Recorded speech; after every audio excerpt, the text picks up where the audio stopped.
To the next part of our program so that we are able to have some sort of engagement before we move on to the next part, which is the afternoon session. So allow me to introduce myself. My name is Luciana Thuo. I'm a member of ICJ. I have worked with ICJ since 2012 as a member, and I am very happy to also support the work that the Foundation does in collaboration with ICJ.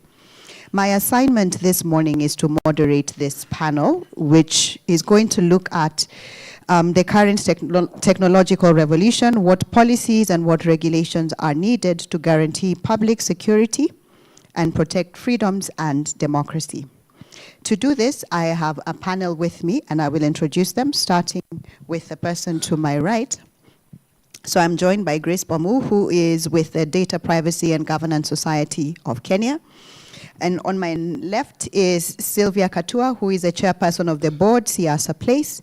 And to my furthest left is Tlengi Wedube, who is the project manager, Expression, Information and Digital Rights Unit at the Center for Human Rights, the University of Pretoria. So this gathering is happening at a time where we can all agree that technological revolution is reshaping how we communicate, how we organize, how we protest, and how we vote. So what this has done is has given us tremendous opportunities, but it also forces us to ask tough questions about the intersection of rights, freedoms, and democracy. So to set the context, one of the things we saw last year, 2024, is that officially 2024 was declared the worst year on record for internet shutdowns globally. So across Africa, we had 21 shutdowns in 15 countries. And the main reason that was cited by authorities was elections, protests, and in Kenya, we had even national exams as a basis for shutting down the internet. So in Kenya, in both 2023 and 2024, Telegram was blocked so that people don't share exams.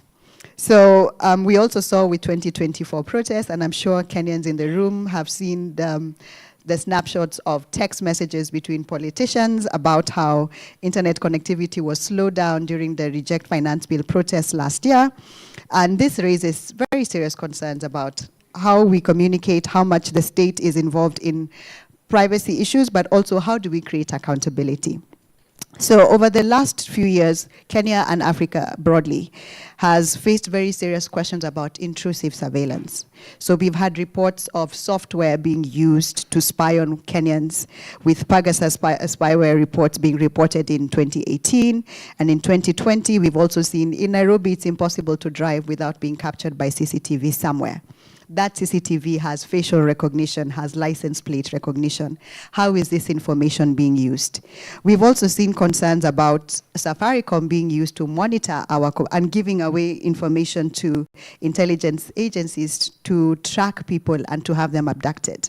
Regionally, we've seen the African Commission also take note of these abuses. And in 2024, the African Commission adopted Resolution 580, and states were called upon to guarantee open and secure internet access before, during, and after elections, and to refrain from shutdowns. So there's a paradox which is clear. Technology is transforming the democratic space, but regulation and practice are tilting more towards control than towards protection. So the question we're going to be trying to answer today, which is a very simple but a very urgent question, is what policies and regulations can guarantee public security, but also protect freedoms and democracy? It's not an either-or situation. So this stellar panel, which I have with me, is going to help me dissect this. And we'll start by setting the scene, and I'll ask each of them in turn to speak to a question, and then we'll have an audience engagement segment after. So I'll start with Grace to my right, and I'll start with Kenya, and then we'll move to Thlengi, who will speak about the region. So with Kenya is one of the few countries in Africa which has a full data protection statute, the Data Protection Act. But there's been concerns about the enforcement of the Data Protection Act. So in Kenya, do regulators here truly have the independence and the capacity they need to enforce the law? Thank you for the question, and good morning, everyone. Good morning. I think this is a question without a straight yes or no answer, because if you look at reports on data protection enforcement, Kenya ranks quite highly in Africa because it is one of the countries that has had a lot of determinations. It is one of the countries where data subjects, which is just normal citizens like you and me, have been compensated for data breaches or for misuse of their data. Yet at the same time, it is also a country where everybody knows and complains about misuse of their data, particularly by public agencies which hold vast amounts of personal data. So it might sound cliche, but in Kenya and across all of Africa, this has been quite a pain point for many people, that there is not as much enforcement when it comes to public agencies. And, this is not just something that affects the elite, because I know that a lot of you and even your friends and relatives, even in the villages, have had complaints to do with, for example, being registered in a political party that you have absolutely no affiliation to, or your data being used to profile you and your political, and try to guess your political affiliation, or to add you to WhatsApp groups for welfare issues and so on. So as much as those people may not call it data protection issues, they know that there is a problem because they have been profiled, or they have been added to issues they were not related to. Yet there has not been enforcement that is in Kiswahili they say iliwe funzo, that deters others from doing that. So it is yes and no answer. Thank you. Thank you, Grace. I want to expand the conversation to a regional perspective, and this is where Thlengi will help us. Thlengi, you sit at the Center for Human Rights, and you interact a lot with the African Commission and other African mechanisms. So I want you to speak to the question of enforcement capacity and this balance between legitimate security concerns and the capacity to allow people to express themselves. As I've said, we've seen a lot of internet shutdowns across Africa. It's not a Kenyan situation only. So how do we draw the line between the legitimate interest of a country in protecting its security, which is usually the main reason why they shut down the internet, and outright repression? How far is too far by the government? Thank you. My name is Thlengi Wedube, based at the Center for Human Rights, University of Pretoria, working on digital rights, freedom of expression, access to information, all things technology and human rights. So yes, the work around supporting the African Commission, especially Human and People's Rights, is one of our key mandates. And we've also, I think this year, hosted something around internet shutdowns. And it's really concerning that on the continent we are seeing a lot of that happening.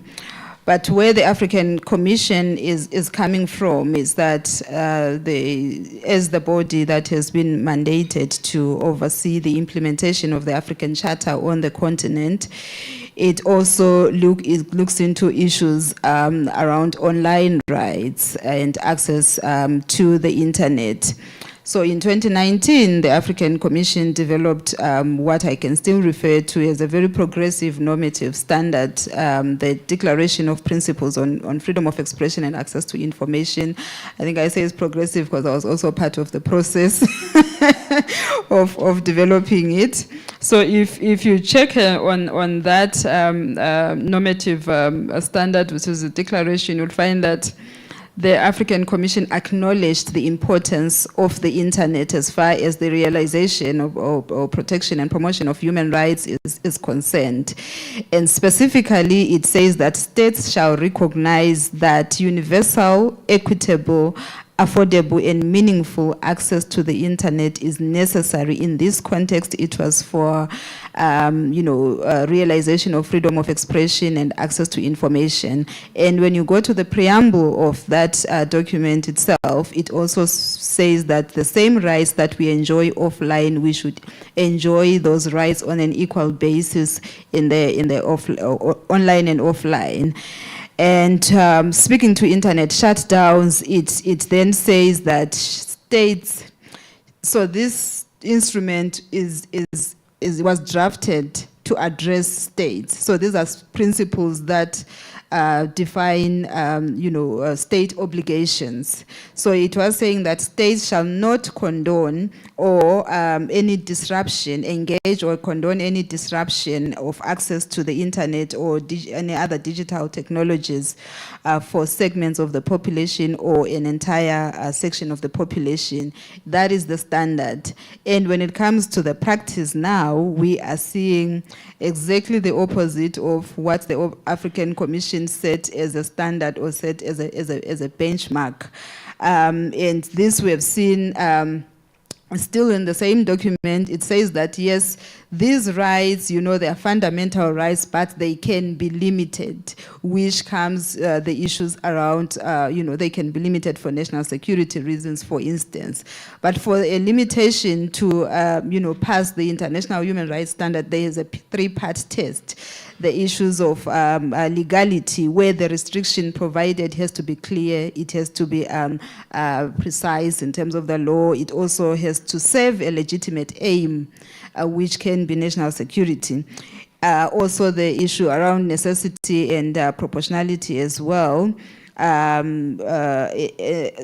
is the three-part test. But when you look at the internet shutdowns that have been, that we have seen on the continent, is there any that passes that test? All of them, really, they fail that test dismally. So that's the reality on the ground, where we see that it's in the context of an election in Senegal. That's the time when you need people to access information, to engage on election-related matters. There are protests. It's a right to protest. And the access to the internet facilitates the right to protest, because we protest offline and online as well. If I am Kenyan and Kenya is involved in a protest and I'm based in the UK, should I not be protesting from the UK where I'm based? And engage with the people on Kenya on ground? How then do I engage with my fellow citizens who access to internet has been compromised or has been shut down completely? And you're in Nigeria, there are protests in Nigeria. There we saw what happened to the point of litigation, which is not supposed to be even the case. And we've seen in Uganda as well, the 2021 elections as well, and then a very sad set of circumstances in Ethiopia, the Tigray region. I remember seeing an athlete who was celebrating having won, but they could not communicate simply with their family because there was an internet shutdown back at home. So it affects, just even to the very basics of who we are as people, just to communicate with your family members as well. And in Sudan, the military coups, where authorities, shut down mobile internet and restricting social media. And now you are having a situation where you are unable to share and receive real-time information. So to answer your question, where do we draw the line? National security is a state obligation. the state is supposed by its nature, it's part of governance system to have national security, but it's a balancing act. Human rights, the duty bearer, when it comes to human rights, the duty bearer is the state. Security is the state. So there has to be a fine balancing act to ensure that, yes, we as citizens, we tread our privacy. In the context of our colleague was talking about, you also spoke about the intelligence and sharing information. So in the context of the whole governance system, you trade your privacy for certain kinds of information in the context of the state undertaking its national security obligations. But that security obligation has to be done, it has to be proportionate to the extent that it doesn't overreach. And where then do we draw the line? We draw the line where national security becomes a pretext for silencing dissent, for blocking transparency, and also for undermining democratic processes. So the state, having its obligation that we acknowledge of state security, must not abuse the state apparatus as well in the name of national security. Thank you. Thank you, Tlengi.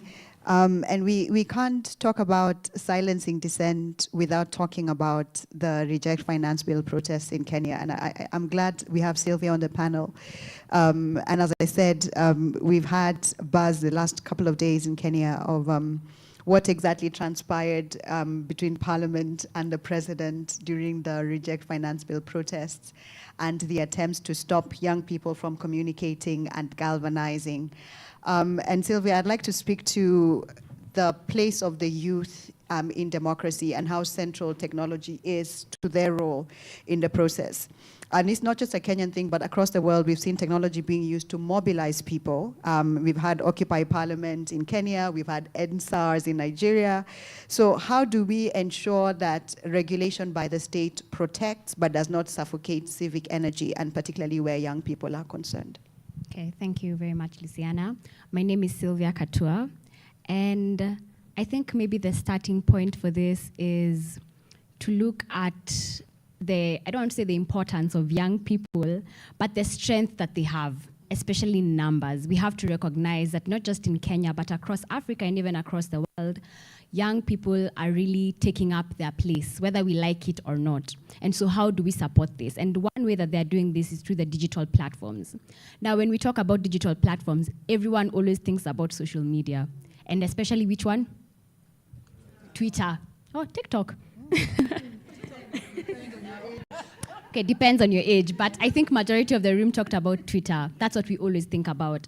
But digital platforms, I'd say, goes beyond social media platforms. Think about last year, or is it even this year, when we had the finance bill and someone came up with this customizable chat GPT that just spits out information that's very accessible, that's very easy, and breaks down very complex legalese that's usually in law. Those are the kind of digital platforms we're talking about. We're talking about websites where people are able to fundraise.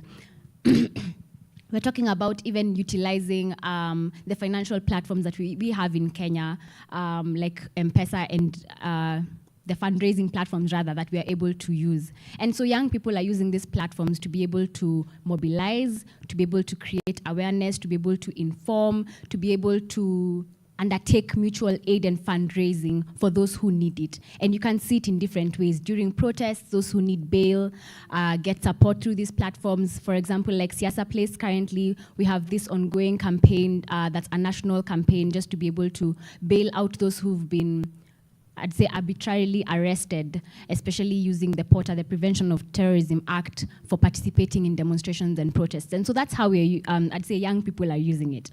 But of course, there are challenges with all these digital platforms. We have misinformation, where people share information unknowingly, not knowing that this is wrong. We have disinformation, where there's that malicious element of trying to ensure that the wrong information goes to the wrong people, which has several effects. We've seen it affect voter suppression in some countries across Africa, rather inform voter suppression in some countries across Africa. We've seen it even keep people away from protests, even here in Kenya, just through disinformation. And we also have even malinformation, you know, where information is shared wrongly, but for mostly a private or corporate purpose with that and not really for public interest. We have issues to do with impersonation online of different accounts. You see something on X, on Twitter, and you think, oh wow, they've actually said, and you actually look at the account and it's somebody else different. The only difference is an underscore, and you didn't see that. And you've already shared to your family group, and you've told them, well, they've said this. We also have issues to do with throttling. Luciana talked about shutdowns as well in Kenya, especially while we've faced, I think, a shutdown in 2020, even this year, last year as well. Throttling is what we see more often, I'd say that, as well as issues to do with surveillance.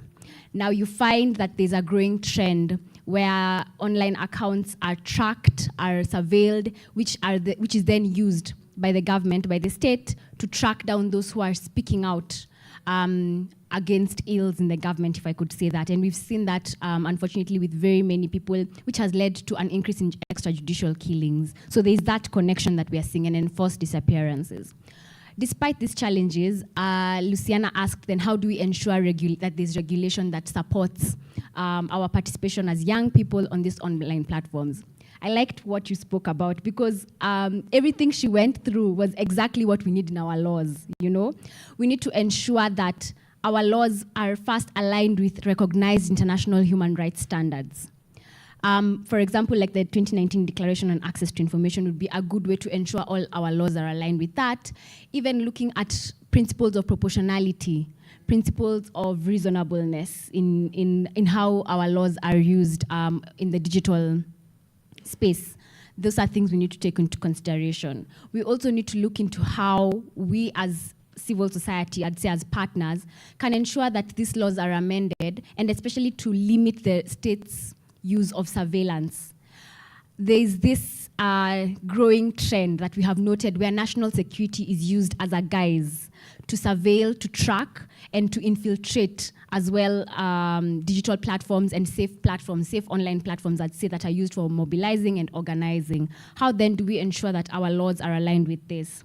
Another issue is vagueness. We have so much vagueness in our laws, and so we need clarity. A good example is the Computer Misuse and Cybercrimes Act. If you look at Section 21 and Section 22, in Kenya that is, in Section 21 and Section 22, there are issues about false publication. What counts as false publication? If you look at POTA, the Prevention of Terrorism Act, which is normally used again as a way to hold people who have participated in either demonstrations online or even, any sort of talk online that the government would not agree with, if I could say that. POTA is the favorite of the government, because then they're able to hold, arbitrarily arrest people, fast, and then also hold them for a longer period than is usually constitutionally allowed. So we need to have a push towards amending this. Then, of course, strengthening and supporting our data protection commissioner, and the office itself. We need more data protection impact assessments, and I'd say especially on these issues that we are seeing. For example, like the POTA, I'd say we need to see how that has affected right to privacy. And then lastly, I'd also place an obligation on the platforms themselves. And here I'll speak mostly about social media. In terms of platform transparency and openness, how many user requests has Facebook, Meta, for the young ones, has X received on Kenyans' information or Africans' information? So they need to be open about that. They need to be open about how many reports they've received as well on takedowns for specific accounts and in what countries. It would be very interesting to see that kind of data. And also just to be able to push for more, I'd say, support for users to have local language, to be able to report specific accounts and to be able to lodge appeals in our own languages. I think that would be a good way to look at it. And of course, digital literacy. We cannot have enough of knowledge. There's always so much knowledge we need to inform ourselves, we need to do, and that's a lot of work that partners can do in collaboration. And when I say partners, I mean civil society, in collaboration with the government, especially through the Data Commissioner's Office. I know that's something that they do very well, but also in collaboration with media. That's something that we also also need to keep remembering, because media then informs what happens on digital platforms. Yeah. Thank you, Sylvia. I think you've given us quite a number of things to think about in terms of where Kenya should be going. And I want to come back to Grace because her work revolves around data governance. One of the things that works to the disadvantage of the users of these platforms is the fact that the state has a monopoly on the use of force, but also, as you're saying, they're the ones who are tasked with ensuring security. And so one of the things I want you to speak about, Grace, is how your work around data governance systems can be used to push back against state overreach. What tools can we use as citizens to protect our rights and push back, and especially because we have a state that weaponizes the law. So where there's a vague law, the state is very happy to take advantage of the ambiguity or the vagueness in the law to push the national security narrative. So how can your work around data governance systems help citizens push back against this overreach? I think this is a question that should take us back to issues of democracy. And in the opening panel, the speakers really spoke about democracy being about everyone in the society, because sometimes we tend to think about digital issues as if they're separate from the rest of society. And so, piggybacking on something that Sylvia said, at least in the issue of digital use, young people and digital natives are slightly ahead of the state. And so even outside of the law, I know there are lawyers on this panel, so sometimes we just see every problem that can be solved using the law. But sometimes also we have to think about all the innovations and protect them, all the innovations around data that have led to more transparency. If I can just speak to Kenya, this whole week or for the past, I don't know how many days, there has been this expose on the Social Health Authority and how the payments were made. So I think it's such an innovative way of accessing information and breaking it down to a way that is palatable to a lot of people. I was in the market the other day and I could see people discussing it in one of the markets. So it's quite, it's broken down to a very basic level. So this just goes to show that apart from the law and changes to the law, we have to take advantage of the innovation that has already been done and the use cases that we are seeing. And we always have to remind ourselves that it involves everyone. And just to add on to pushing back on surveillance and going back to national security, as much as we are moving forward, we also need some historical studies. For example, we as a country have had so much surveillance, and it's the case in many other African countries. What is the nature of that surveillance? What was the impact of that surveillance? So now that it was done maybe in the past 10 years, we spoke about the Terrorism Act that I think came into force in, was it 2015? Yes, when there was a big Security Laws Amendment Act. I'm just about to disclose my age. If I can remember, I think it was just before Christmas when they had the whole overhaul of the security laws in Kenya. I think we need to be told, so what has been the impact? We bought so many systems, we've been surveilled so much, we all had to register our SIM cards. What has been the impact? How much did it cost us? Because some of these things were done using national security closed budgets. Are those systems still in operation? How many people were arrested? How did their cases go? Let's historicize so that we can learn. If somebody was surveilled back then, was it disclosed to them later on? Was there judicial or parliamentary oversight? I know parliamentary oversight is a joke in Kenya, but was there some kind of oversight, or was this just done by one arm of government? So we really have to emphasize on the fact that the whole of society needs to be involved, because it shouldn't just be left to the state and the owners of the platform to drive the agenda of how we benefit from these digital tools. So that is one way in which we can push back, and I'm glad that citizens and groups of citizens are taking small steps to just show or expose the value of, not the value of data, but even, just innovate around all these digital systems that we have. Yeah. Thank you, Grace. I think one of the conversations that keeps happening whenever an issue comes up, whether it's AI or how we use data, is the best approach in terms of regulation. And I want to bring it back to Thlengi, because she brings a regional lens to this conversation. We've seen what the African Commission has done, both in 2019 with the declaration and then 2024 again with the resolution 580. What is the best way to handle this issue of surveillance and internet shutdown? Should we be focusing on national regulation, or should we be trying to address the issue as a regional issue? Because it's a regional conversation. What is the best approach that you have found? What has been most effective? Thank you so much. I will speak to the issues of the weaknesses of the regional mechanism, but also acknowledge their importance. They are quite essential, and I can really for sure make a very strong case for regional mechanisms such as the African Commission, for instance, whether it's on issues of surveillance or internet shutdowns.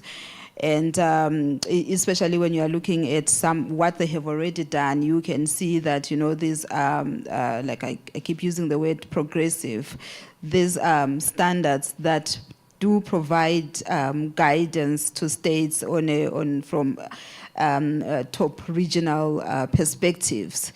And if you look at the resolution that you are referring to, 580, the 2024 one, it expands on the declaration. So it draws from the declaration. And the idea is that based on those resolutions or that declaration, then the state, because these standards, whether it's the declaration or it's a resolution or it's a general comment, or any other set of normative guidance that the Commission develops, it's to facilitate the implementation of the African Charter on Human and People's Rights.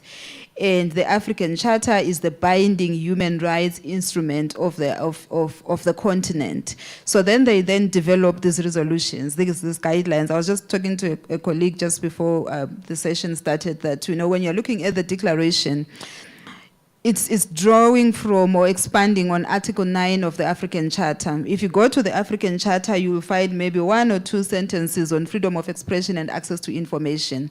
So to help the state in its implementation of Article 9 of the African Charter, then the Commission develops a declaration of principles, which then explains what it means by Article 9, so that when they implement, they know that, when it comes to freedom of expression, this is what entails freedom of expression. When it comes to access to information, things like record management, things like proactive disclosure of information, things like whistleblower protection, all that go into the framework of access to information. Because if you leave it just the 2 sentences of the African Charter, they don't provide much information as to what the African Commission meant, although you can find some of it in the jurisprudence of the African Commission. But these standards, they provide that kind of, extended guidance. And by having those regional standards, you are trying to prevent also some legal loopholes as well and regulatory fragmentation. You are trying to rally together the continent to have a similar approach. Yes, we have our differences. You know, there are unique circumstances in Kenya. There are unique circumstances.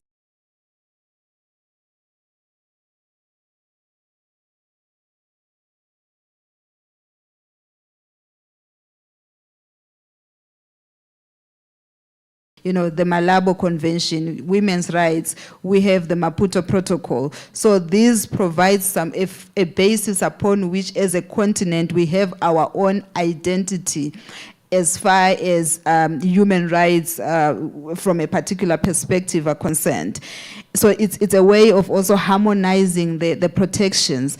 And also, you know, human rights, they cross borders. And because human rights cross borders, the protections also must also cross borders. Look at what we are dealing with right now, issues of, she was talking about misinformation, disinformation. Issues now, we have cybercrime. How do we deal with the borders and all that, you know, with the existence of cybercrime? So we need regional approaches to even address those issues. And also having, when we are looking at us activists, you know, civil society organizations and all that, it gives us also a regional basis upon which we can, you know, facilitate peer pressure from a regional perspective as well, and regional oversight.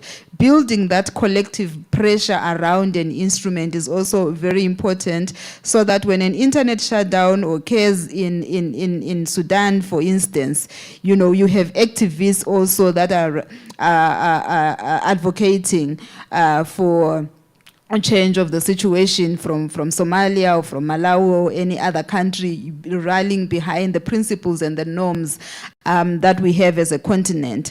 But also, while we have this, you know, normative authority that the regional standards have, there is a big challenge which emanates from the states, number one. The states themselves, they signed the African Charter, they ratified the African Charter, and in terms of the international laws, you know, and principles, there is the principle of Pax Sunt Servanda. You have to implement the agreement in good faith.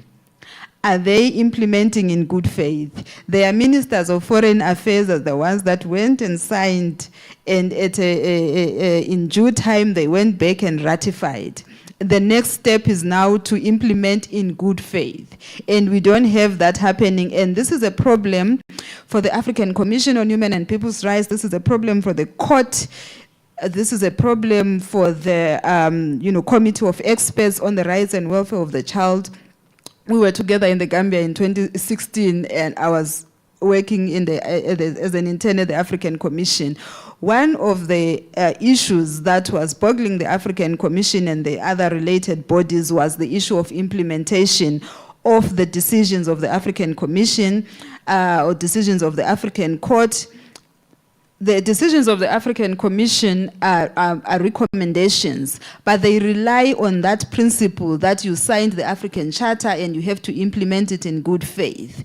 So, but, you know, the decisions the cases are submitted to the African Commission, they are decided, the recommendations, but as far as implementation is, sometimes even during the deciding of the case, during the process, you'll find that the Commission ends up having a default a decision based on the submissions of the applicant, because the state does not cooperate in the entire process. Yes, they have signed the African Charter, which requires them to undertake related activities associated with implementation of the African Charter, including when they have violated the rights in the African Charter. Now they have to go before the African Commission in the instance of a case. So we have those challenges of the regional mechanisms that there is reluctance as far as implementation of the decisions of these mechanisms are concerned. even the decisions of the African court, which are binding, by the way. Now we are having a situation where states are reluctant to ratify the protocol that establishes the court or gives the jurisdiction of, the court processes and all that. And so this undermines the effectiveness of these organizations. Resources go into deciding some of these cases. And then when it comes to implementation, because it's one thing to decide on a case, have a very good judgment, but implementation of the judgment is where the aggrieved person gets the remedy. That's where they get that's where the solution comes from. But it can be, the Konate case, if you read it, it's a very good judgment. But when it comes to if there is no implementation of that judgment, it doesn't really help much. So there's that issue that I wanted to indicate, that the regional mechanisms are good to the extent that the states are cooperative. Yeah. Thank you, Thlengi. I want to switch gears a bit, and I'll come back to Sylvia, because Sylvia had already raised the downside of digital platforms as purveyors of misinformation, disinformation, malinformation. And I want to switch back to the role of the state also as a protector of rights. And Sylvia, I want you to speak to this question of disinformation, misinformation, malinformation. What can the state do in the absence of a regulatory framework, because there is currently not one, whether at the regional or at the local level? What can the state do to protect young people also from misinformation, disinformation, malinformation? And what can civil society do? So we're not just bashing the state for being a violator, but how can we facilitate the state also protect rights by stopping the free flow of information, which is detrimental to national security and democracy? Yeah. Okay, so I think it's not, as you rightly put it, it's not just the government's obligation only. I think that it should be a multi-pronged approach. Government, civil society, the media, even young people themselves, whether myself, me, Sylvia, or as a group with others, have a part to play with this issue of disinformation, misinformation. We already know, like I said earlier, I think we know the detrimental effects it has, and especially on specific rights. If you think about the right to protest, freedom of expression, freedom of speech, it's already corrupted once you have the wrong information. So then how do we deal with this? The best way, and I think this is the most important way, is promoting the right to access to information. Because we speak about fact-checking. How do we fact-check? We only fact-check with the right data. Where do we get the right data from? Most times from government. But government, we know our governments, especially in Africa. They have the very nice behavior of holding in information that we need, that is even national security level, but they just don't want to give it to us. In Kenya, we have the Access to Information Act, 2016, as well as the regulations, which were recently published, I think last year, if I'm not wrong. And they provide and they facilitate the right to access information under Article 35. We have the Commission on Administrative Justice that supports and facilitates this. Implementation has been gradual, let me say that. We've seen uptake in some counties, especially regarding access to information requests. And so it's to push and support the government towards facilitating these requests, providing a more transparent way for people to seek for these requests. I don't need to do it in a hard copy that's stamped by 10 people in different departments. Online could work. We just need to encourage the government to adopt these things. As well as also capacitating young people on how to ask for these requests. If you don't know, you won't do it. If I know that I can ask for an access to an ATI request, then I know that I can receive data in this way, instead of saying they didn't give us the data and I didn't ask. So that's one way. So that proactive provision of information is one way. Secondly, is also for the government now, I'd say, is this idea of selective application of laws. So you find it's true, maybe the information is wrong, it's actually disinformation, and now we also have the trend where people are paid. There's the financial aspect of disinformation. So you are paid to spread the wrong information online. But instead, the government will use the wrong laws. I mentioned the use of POTA to hold people, and then we also have this rising trend of SLAP. So yes, it is disinformation, yes, it is misinformation, but government, and especially government operatives, if I could say that, who are not pleased with what you've put out, instead of following the right channels, will instigate a strategic lawsuit against you. And these are known as strategic litigation against public participation, SLAPs. So basically, it's just a suit that is going to be expensive for you, is going to waste your time and your resources, and is going to ensure that you spend so much time in court that at the end of it all, you'll just give up. So whether it was actually right information, whether it was wrong information, we'll never really know because you're done. The main goal is just to ensure that you're finished. And so we need to look at how we can also deal with SLAPs. That's also another angle of looking at it. And then I also spoke about amending repressive laws. Computer Misuse and Cybercrimes Act again comes into play. Section 21 and Section 22, I have a really big problem with them. This issue of publication of false information. What is this false information? And we've seen it being used very selectively in specific cases. I think even in the recent case of the lady who published this public participation tool online, that was one of the laws that was used to take her to court, even though the case was dropped. And then, of course, we have continuous training for law enforcement agencies just to be able to identify and deal with these things online, and so that they can be able to address these things in a manner that aligns with international human rights standards as well as regional human rights standards. For media, I'd say capacity building of journalists, of editors, of everyone in the newsroom. You need to know how to provide the right information in the right manner on the right platforms, as well as how to deal, how to identify what is actually information that could not be the right information. So we start with capacity building in media houses. Civil society, provide this support to government, to media, and I think this is work that is already ongoing. There are several actors that do this. I know Kiktanet does this. I know Mzalendo Trust does this as well. And there's so many actors, and you'd look at, for example, the Kenya Union of Journalists is one sort of angle you could look at it. You could look at the Association of Media Women in Kenya. There are very many media outfits that we could work with and support. And then lastly, as young people, I think more training on fact checking. When you look at something online, what's the red flag to look out for before I click send or share on a platform and then actually cause more problems than I intended for it to happen? So just looking at it from that sort of perspective, Luciana, and not in isolation such that each, say, agency in this sense does their own thing separately would be a good way. Thank you, Sylvia. You spoke about fact-checking. But one of the things that concerns me about misinformation, disinformation, malinformation is this question of virality. By the time you're fact-checking, it's already gone so far, it's very hard to recall it, right? And that's part of why regulation is so difficult. And I want to bring back Grace into this conversation. We try to do these conversations without talking about the disproportionate impact on governance that private tech companies have in many countries.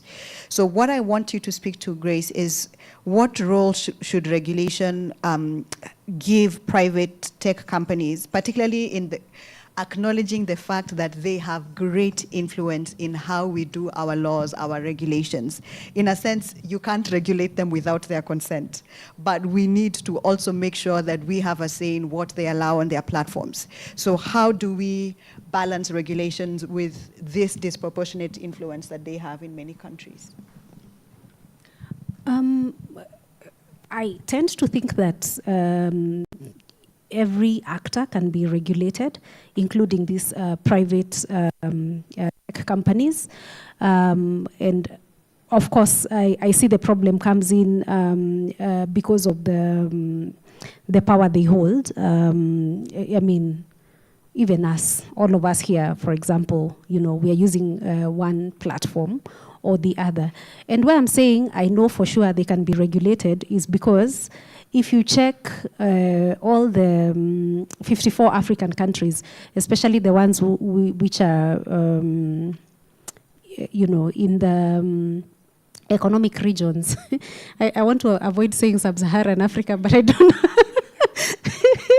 I don't know how else to say this other part of Africa. You will notice that all these countries now have digital taxation.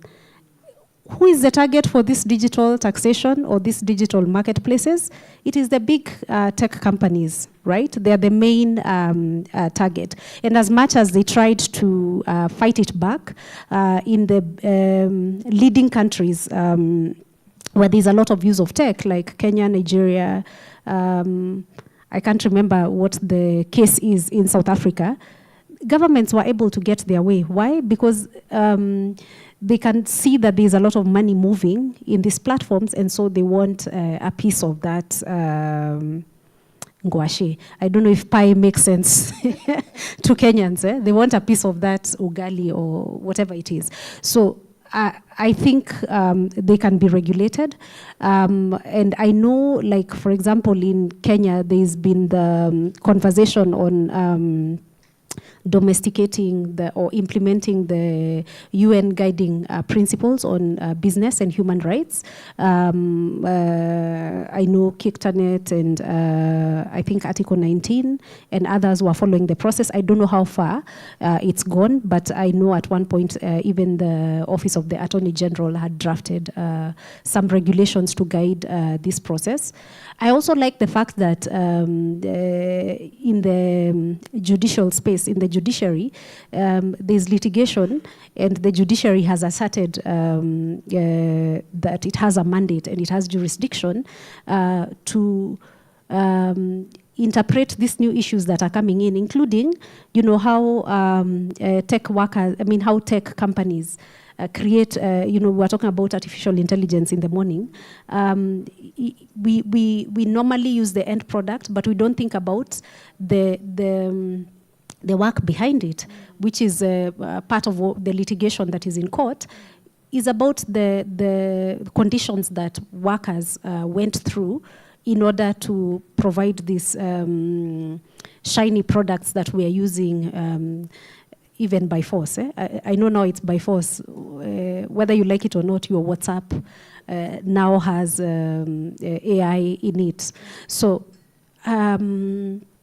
I like that fact, and I think this is something that needs to be scaled across the whole continent, even with the regional bodies, so that there can be, to use Lenkiwe's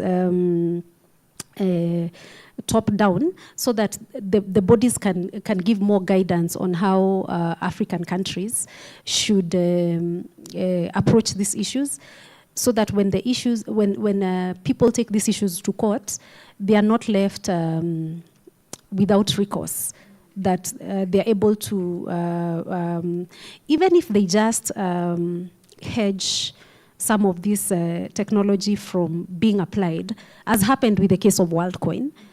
What happened is that the court was able to, first of all, hedge WorldCoin from collecting more biometric data, and then eventually even give a directive that the data should be deleted. I know implementation of that is a different ballgame, but I think that is really progressive of the judiciary, and we're seeing this also really progressive decisions coming from Uganda.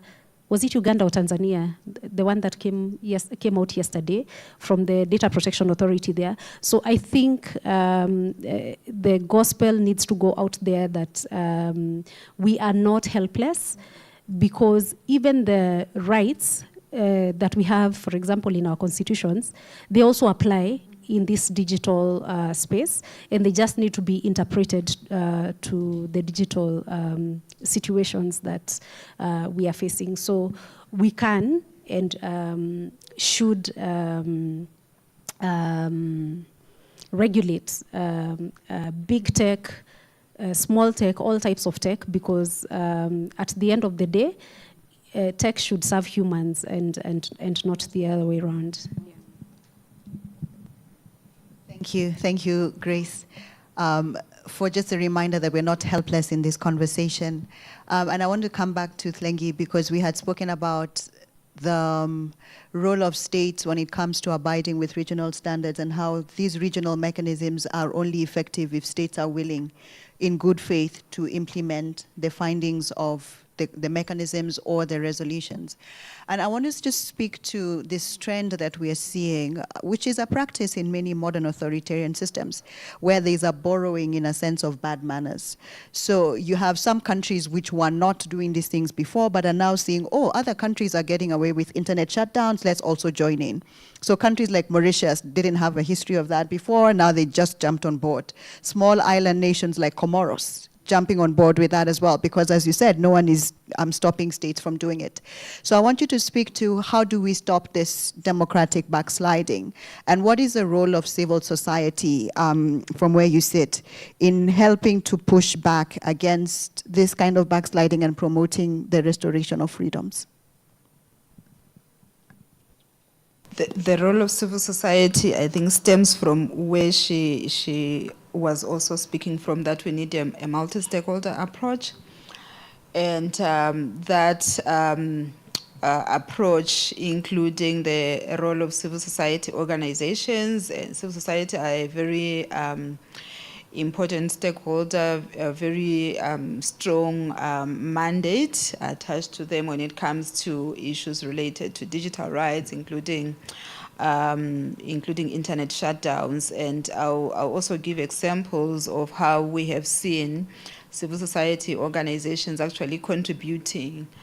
In the different cases that we've heard, there has been some sort of litigation taken up by, civil society organizations. If you look at the case of Zimbabwe, where there was an internet shutdowns because of, following a protest, we saw the role of civil society there, coming through MISA, Media Institute of Southern Africa, and the Zimbabwe Lawyers for Human Rights were quite instrumental in taking up the case.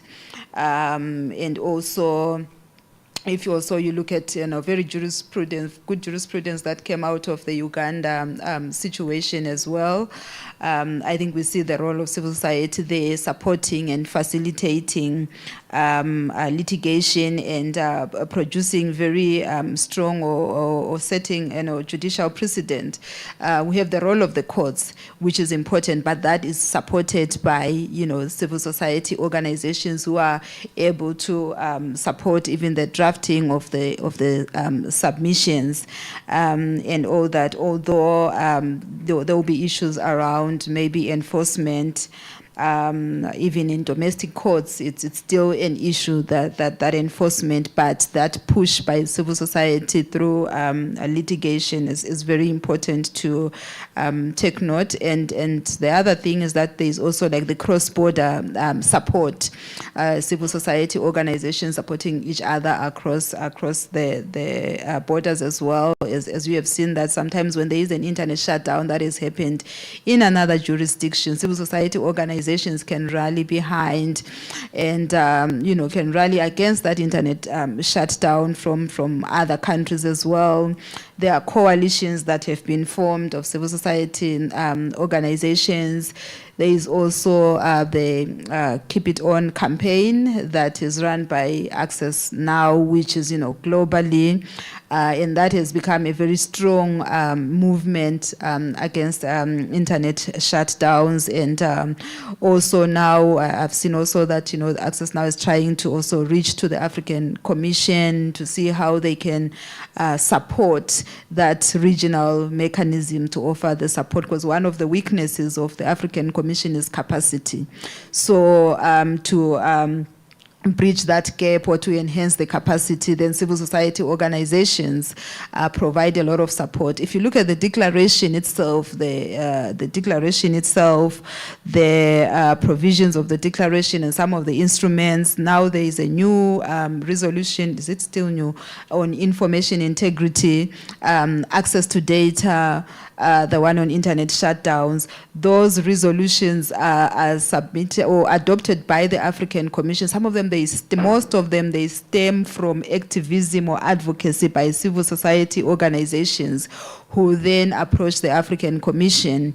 There's also another one that people don't talk about a lot on surveillance, a resolution which gives the African Commission the mandate to develop a general comment around those issues as well. So that also has been the push of the civil society organization, and they have been very active in developing the instruments. If you look at the former Special Rapporteur, Commissioner Lawrence Mute, whether it's Advocate Pansy Takula or the other ones, their mandate or their mechanisms have been successful because of the support that came from civil society organizations. Some of them have been victims of these violations that we are talking about, who then, based on their experience, push for some of these initiatives. One other thing that I wanted to say that probably civil society can provide support in this context is where she was saying that capacitating young people, to responsibly use digital platforms. This, by the way, is not just about young people, it's about everyone who is in these platforms. We are lagging behind as a continent as far as media literacy is concerned, digital literacy is concerned, and in our activities as civil society organizations, we like throwing around the word digital literacy a lot, media literacy a lot, but what are those exact activities that we are doing or mechanisms that we have adopted as a digital rights organization to facilitate digital literacy? I was asking a colleague, I think he was seated somewhere there, he says they are working with young people, and I said, what exactly are you doing as far as digital rights is concerned for young people? What does it look like? What does it mean? For a school now, in our curriculum, don't you think that we have children they are born with a digital footprint because the mother decided that during their pregnancy, they already have the child online. By the time they are born, they are already in the digital space up to time they are an adult. Shouldn't the curriculum then now, school curriculum, have an element of digital literacy and media literacy as well? Shouldn't we now be talking about things such as cybersecurity as, basic knowledge that as a person who is in the digital space, this is basic knowledge that I should have, not knowledge that Clicktanet is having because they are digital rights organizations, but because I am a digital citizen as well. Coming to the role of civil society organizations, there are organizations that have the capacity to push for digital and media literacy, that have the resources, financial resources. Some of them have human resources, they have the expertise. They can actually partner with the relevant institutions or stakeholders such as the education departments to try and push for media literacy from elementary level going upwards. And also some of them work with communities and see how they can work with communities. She was talking about journalists as well. Now I just wanted to point out that yes, newsrooms, but now we have an expanded definition of who is in the media. We have influencers who are now more popular than the national broadcaster, or having more influence than the national broadcaster, with 1 million followers and all that. And what do we say about those ones? We have a situation in South Africa where maybe some of you know Mark G. He has more than, 1.5 million followers from across the continent. And that guy, when he speaks, whatever Mark G says on his platform, you cannot say no, because the followers will come for you. Now there is a case of hate speech before the courts, because Mark G said, but when you go to the comments, he was wrong by any standards. But the following is supporting them. It speaks to issues of, how are we using the way, whether I'm an influencer or I'm just a follower commenting. It just shows the level of understanding of the issues by just reading the comments that people post there. So that's the role of also civil society organizations on how we can also engage, with content creators as well, and provide some capacity to them. Some of them, of course, will be very arrogant. They can even go ahead of you and start addressing why they should not be regulated. Oh, there are those things. So I think that civil society does have a role to play in supporting the implementation at national level, working with access to information commissions, working with relevant stakeholders and the state apparatus itself, the security sector itself. You would find that there are cases that have a digital rights component, and there are officers who were trained many years ago, and now somebody comes in and brings in a case of technology facilitated violence against, a child, against a woman, and they start asking you, so you recorded yourself? So you posted it online. Can we see the video? Can you send it to us? Such kind of thing. So there are a lot of capacity gaps as well that are in those institutions or sectors that are supposed to help us as the public. And so supporting, regional bodies, supporting national mechanisms, providing education. So, we can't be crowding over certain issues. I think there is space for everyone to focus on particular issues. Some focus on AI ethics. Some are focusing on technology-facilitated violence against children or women. We have others that have a regional footprint. And others are working with young people. Others are working with grassroots organizations. But there is a role that we can play. The digital age is here, it's not going anywhere. We might as well shape up. Thank you, Tlengi. I think if you spoke to the average Kenyan politician about the advent of the digital age and whether it's going anywhere or not, they'll give you a different response. I think the government's response to the digital age has been to act like it's not happening and to push back against young people and make young people the villains of the story. And I want to bring Sylvia back to the conversation because I feel like part of the problem, which is just what Tlengi is saying, is that the regulators look at issues from their lens rather than from the lens of the users, right? So like with Njeri, when she came up with this platform, there was no way that that platform could have been used for good. It must be because we want to push back against the government, right? So I would like you to speak to, if you had a wish list or if you had a conversation with regulators, with the state, how would young people better be involved in the conversation around regulation of these spaces, and extending even as far as how we come up with regulations? Because for the most part, young people are not in these conversations. In fact, they're the targets of regulations. So how can we better involve young people, including in the drafting of the regulations? Great. Maybe I'll first start with what's there, what the status quo is. So I'd say previously, in terms of how laws and policies were made, and I think I'll focus more on laws at the national level and in parliament, that is, it's been a very direct manner. When I say direct, I mean a traditional manner. So if a bill is proposed on the floor of the House, it is read for the first time, and then once it goes to the committee stage, that's when the committee will ask for views. But the committee would only ask for views previously. I'm going to first start with previously, like about before COVID, actually, just before COVID, you had to go physically for the sittings in parliament, and those used to be held at the county hall. So you had to actually, and this is in Kenya, so you actually had to go give your views then. So you can imagine this is the national parliament representing all Kenyans from across the country, and you have to be in Nairobi to give your views for a specific bill.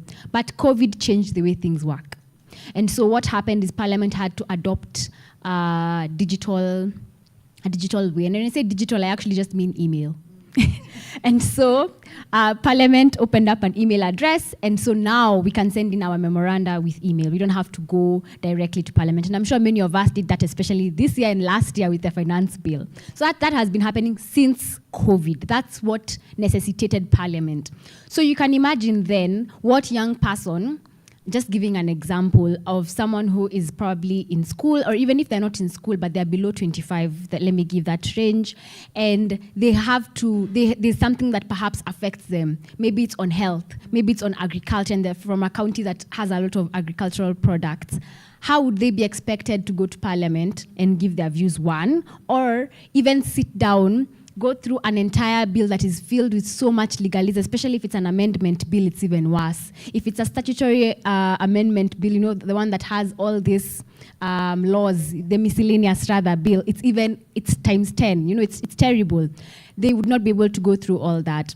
And so what has happened is there has been a lot of apathy up until 2024. So this is what we've also noted as an organization. Up until 2024, there was a lot of apathy in what Parliament does. It's more of what does the MP do on the ground? What does the Member of Parliament do on the ground?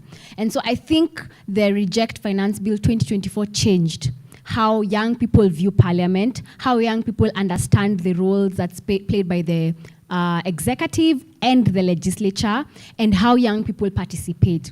So as a result, there have been several platforms that have come up in response to trying to ensure young people participate. I know the Attorney General has a public participation tool. Some civil society organizations have also developed some public participation tools to allow young people to participate.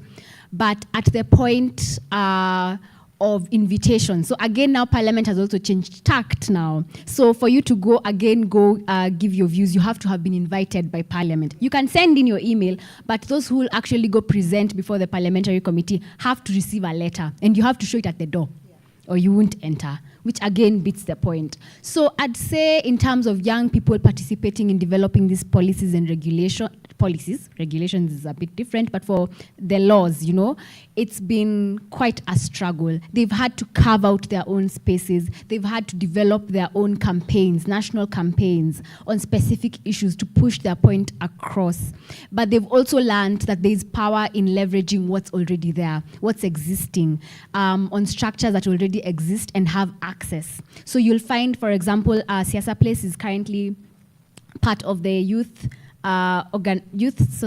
serving organization. So this is a network that brings together all youth serving organizations in Kenya. And so they work together to draft memoranda. They work together with other established civil society organizations that perhaps have this access to access Parliament. And with time, they've received that recognition and they've managed to do that. But again, this is just civil society organizations. Not all of them can reach every part of the country. So more needs to be done. Yeah, what we've seen is young people want to engage. Young people have views and on so many things and in such a diverse way that you wouldn't even have thought about it. But they need to be included. They need to be brought on board.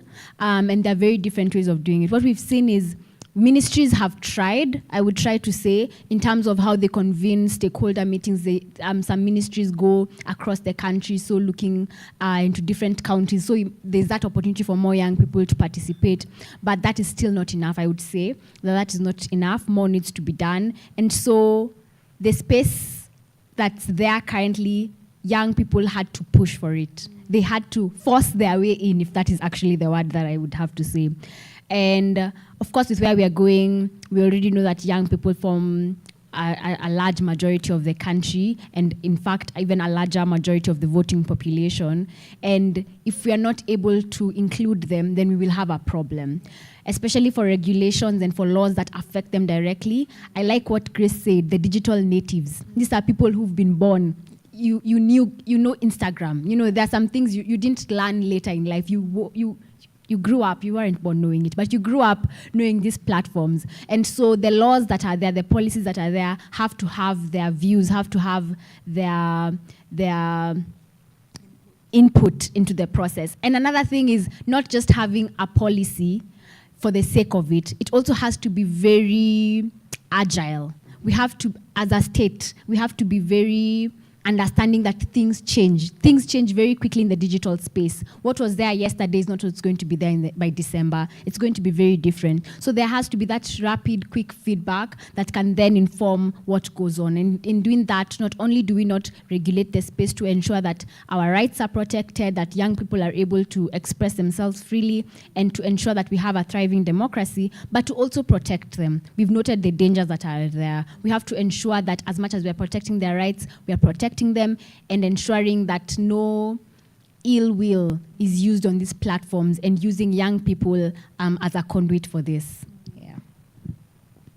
Thank you, Sylvia. Thank you to every one of my panelists. I would just like to open up the floor now to questions, comment, feedback.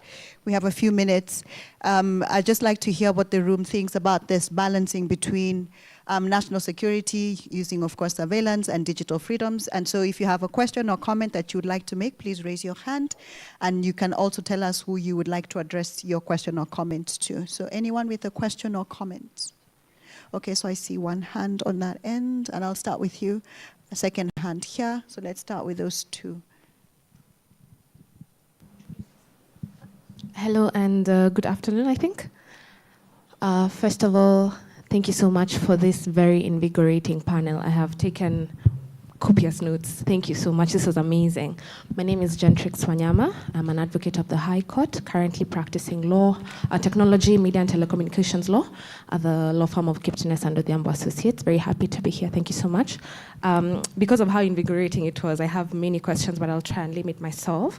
My question really could be addressed to any of the panelists, but it comes from the issue of the democratic backsliding, as I think Grace called it, when it comes to countries or governments borrowing authoritarian practices from each other and getting that confidence from one another. For me, from where I sit, I find that the people have held a lot of power in kind of slowing down this trend.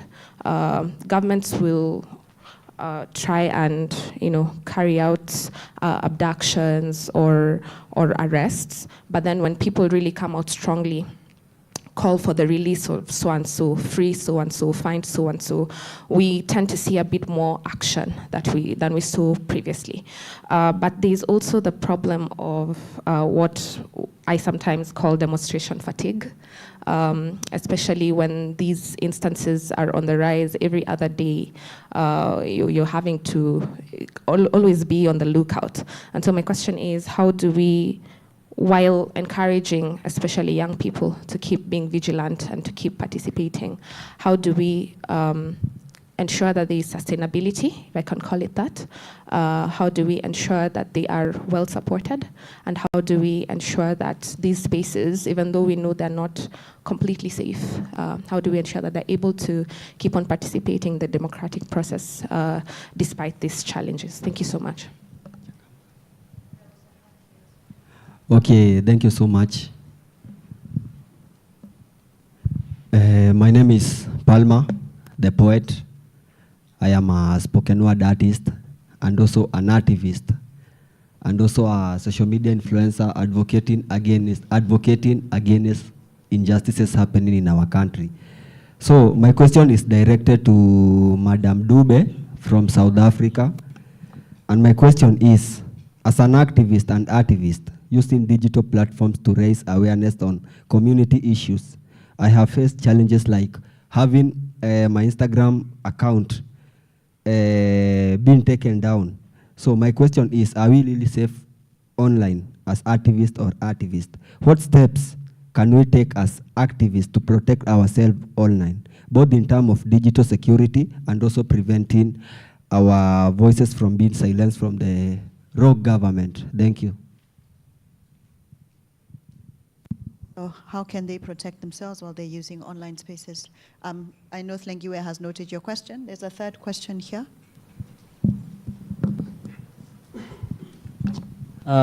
Good afternoon once again. First of all, let me appreciate the fact that it was quite an informative session. Thanks. Let me introduce myself. My name is Peter Edwin. I'm a youth leader at an opposition political party in Kenya known as Wiper Patriotic Front, formerly Wiper Democratic Movement. And I'm also a youth ambassador for an organization known as the Netherlands Institute for Multi-Party Democracy. So my question is geared towards youth interests. And here's my question. Young people are the majority online and the largest voting bloc as per the data as of 2022 general elections report. What policies should Kenya prioritize to protect youth data from manipulation during elections, especially in the age of AI and targeted political ads? Because of late we have witnessed manipulation of data, especially for young people, considering that in Kenya politics is quote-unquote a matter of life and death, if you understand. And it's all about numbers, and these numbers are going to be greatly influenced by AI and technology. So specifically, I'd like Grace Bomo to respond to this, because she's at a position, especially being a specialist on matters data privacy. I think she's better placed to answer the question, but also the rest can participate if they feel like they can add something to it. Thank you so much. Okay. I see a fourth question here. The microphone is coming to you. Hello, everyone. Okay, so my name is Albright Alitsi.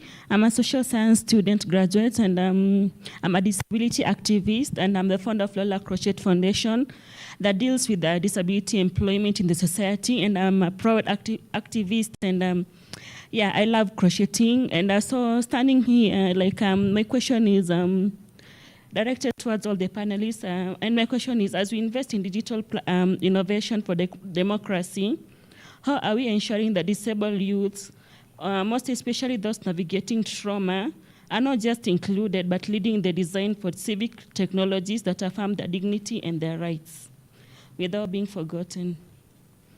Yeah. I see more hands are coming up. I'll start with my colleague Julie here, and then I'll come to those two. Thank you, Luciana. Insightful presentation, ladies. Julie Lugulu, a teacher of law at Kabarak University. So my question to any of the panelists is that what measures are necessary to protect digital rights and privacy to ensure free expression and participation without the fear of repression in Africa? Thank you.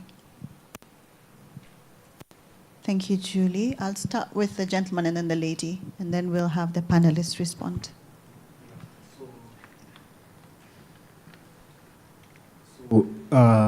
Thank you for this chance to raise this issue.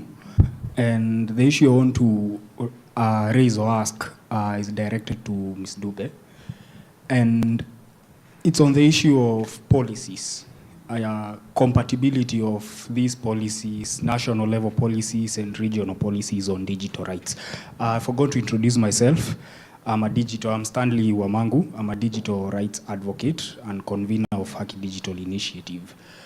So I'm asking, how do we go about the issue of compatibility, especially on a regional level, because we have different priorities as African countries.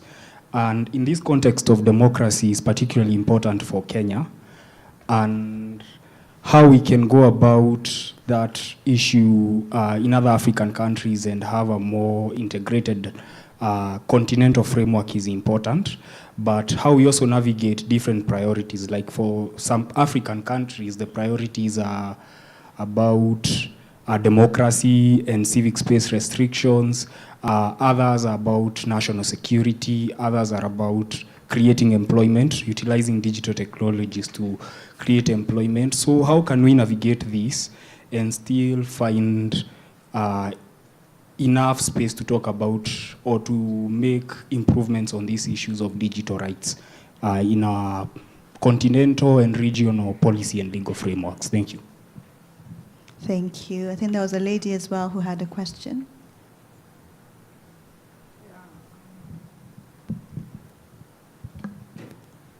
Thank you very much, Luciana, and also thank you to our amazing panelists for the amazing session that we've had.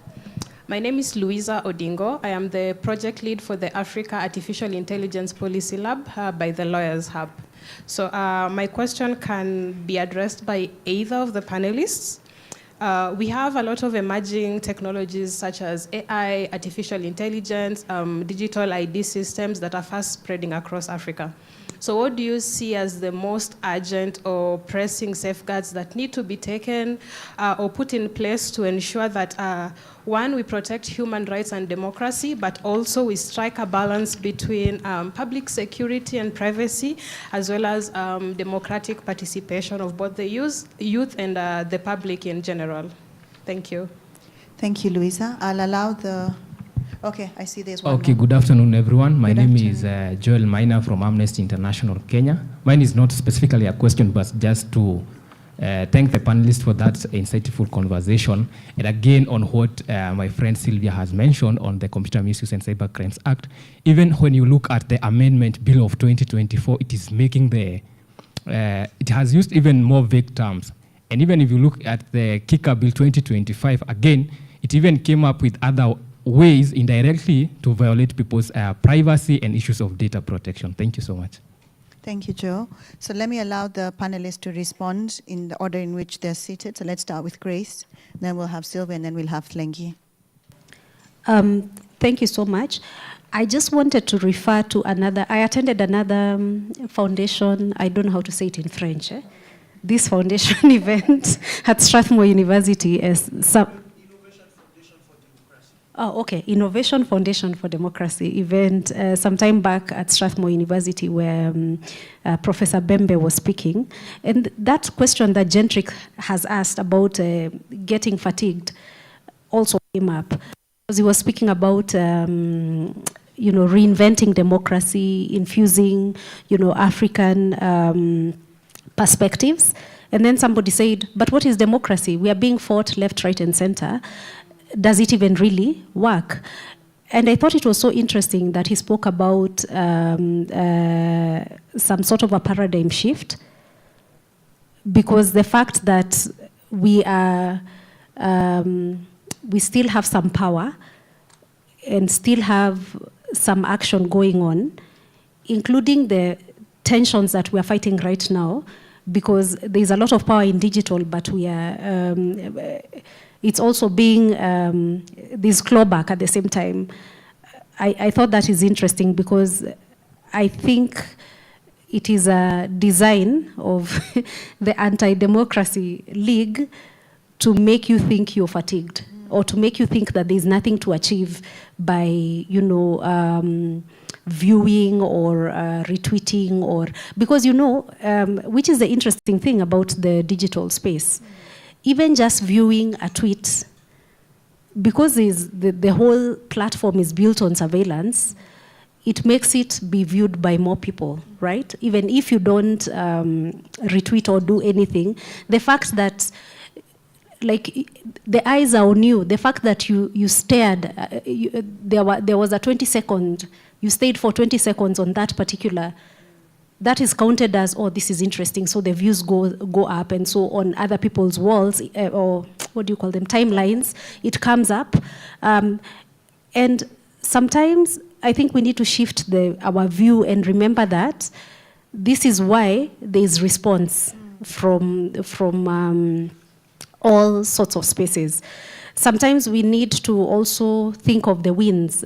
We've spoken about the case of Rose Njeri.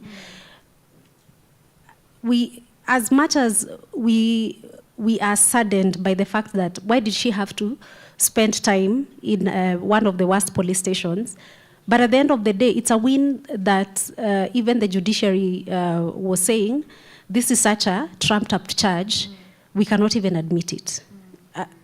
Sometimes I think, and I know it's a very Kenyan thing, and let me explain for the non-Kenyans here that sometimes our style of democracy is also to be quite critical. I think it's part of our societal DNA. But sometimes we also have to think of the wins and how some of our actions are leading to betterment of the future. So that's something I wanted to say. Then I know time is not on our side, but I want to, first of all, appreciate Peter for being in a political party. That is such a great thing for a young person to be doing. I hope your political party encourages more people, and I hope that you're creating space and talking about youth issues in the political party and not just being used to check box that there are young people in the party. And I hope to see you somewhere in our national or regional politics in future. on the issue of targeted political ads and data manipulation, it is true that is what is being done, not just in Kenya, but Kenya is a good case study. Even in the US, the gerrymandering that is happening right now is happening because they have studied the data and they have profiled the voters. But I also want to say that there is space and we need to look for political accountability from the political actors.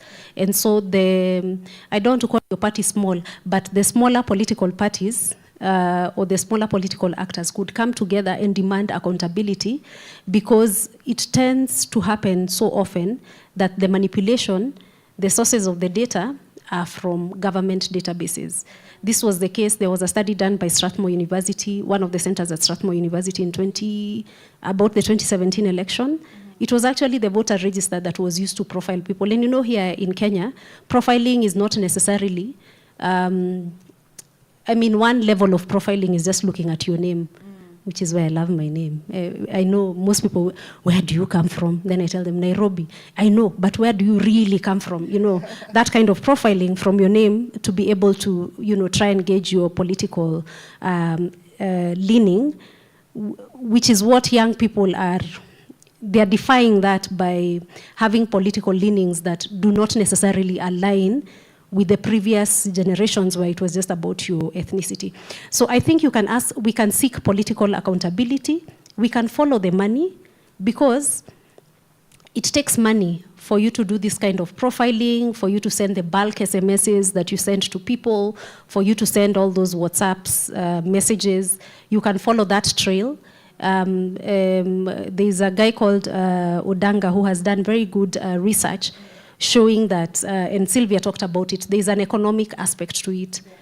All this misinformation and profiling and everything that is happening in the political space is also partly because people don't have jobs, but they have the skills. So when they are paid and told, create for me a profile of all the people who care about roads or care about this particular issue, they are able to.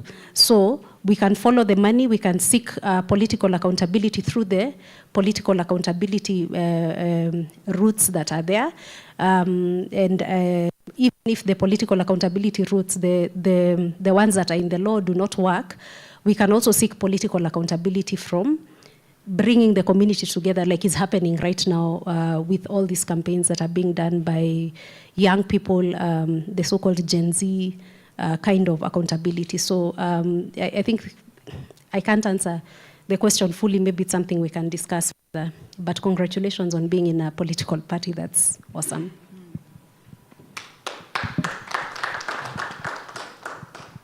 Okay, so I'll try to attempt to answer some of the questions. How do we ensure this sustainability, again, in participation, continuous participation?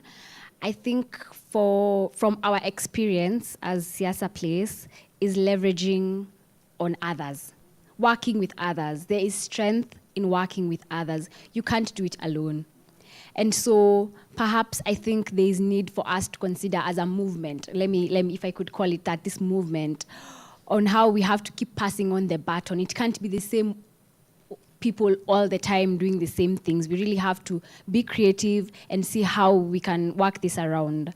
But again, I think that's also food for thought, because this perhaps is not the first, but in recent years, I'd say that we are seeing very many young people come together for this at this scale. So we really have to be creative, we have to be agile, and we have to keep thinking. In terms of data protection of the youth data, I think this is going now to bring me back to election. If I go back to election material and things, for me, we need an audit of the voter register.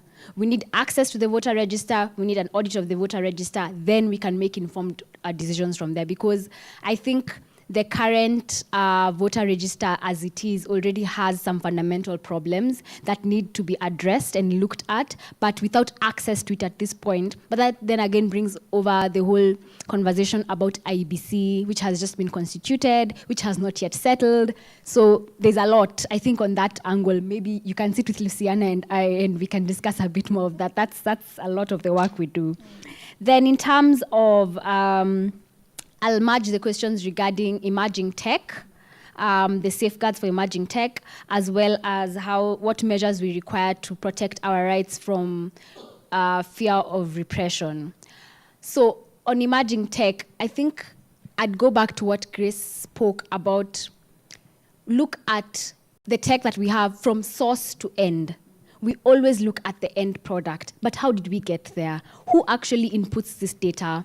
And as she mentioned, there's currently strategic litigation going on in the courts regarding the content workers, if I could call them, those who input the data. And Siasa Place as well is involved in that because we support these workers who work in this, if I could call them institutes, that support then these big companies. We see the ChatGPTs and the Meta. So we really have to follow through the process. If we are able as civil society to be involved at every stage of the process, then we can be able to ensure that there's specific change that we would like to see. And then, of course, we look at specific instances. For the tech, there's specific instances. There are unique issues for each of them. How do we address that? Do we need to have parliamentary engagement? Do we need to push for specific laws? Do we need policies at regional level? Do we need perhaps to engage with specific regulators? Is it the ODPC that we need to work with? That looking at that multi-stakeholder collaboration is a key way to looking at it.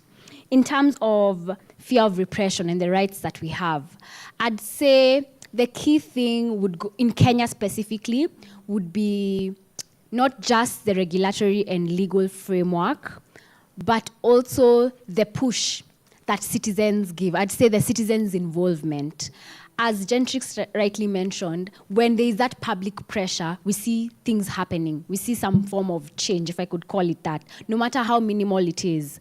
And so it's just a plea. This is actually a plea to encourage more Kenyans, more young Kenyans, to keep coming out, to keep speaking out, whether you're on the ground or even online. I liked what someone said about participating in a protest, even when you're in the UK or wherever you are in the world. You're still able to support the people that you're with, the movement. And so I'd say citizens' involvement is very important. We are seeing a rise of that. I'd also say placing pressure in the right places. We really need to push Parliament as an entity. We've seen there have been a lot of gaps in terms of parliamentary oversight. We've seen there's been a lot of gaps in terms of how laws are originated and eventually passed. And so how then do we make a concerted effort to ensure that there is some form of push and support and pressure on these people that we actually sent there to do the work? And of course, strategic litigation. Strategic litigation is always, I'd say, a great guardrail for our rights, especially those entrenched in the Constitution. And I'd say pre and post.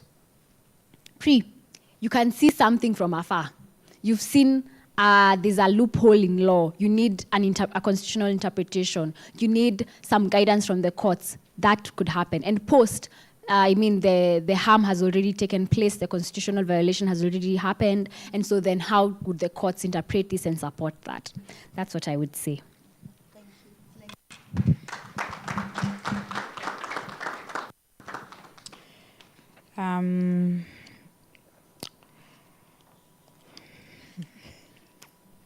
What to respond to? I swear some of the questions I've forgotten them. But I'll respond to what I still remember. I'll start with the issue of, let me also commend Peter for being a politician, on a young politician on the African continent. And my just advice is that when we are looking at this issue of digital rights, digital innovation, as a young person now, I'm looking at you to do things differently. How do you, as a young politician in the digital age, behave differently from those ones?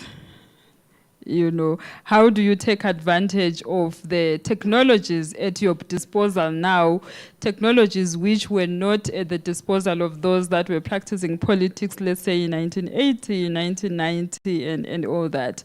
But how do you take advantage of the technologies also in a responsible way as well? So within the political setup or the movement, you should also be addressing issues related to digital democracy. You should be looking into issues of, I think you asked also about the protection of young people as well.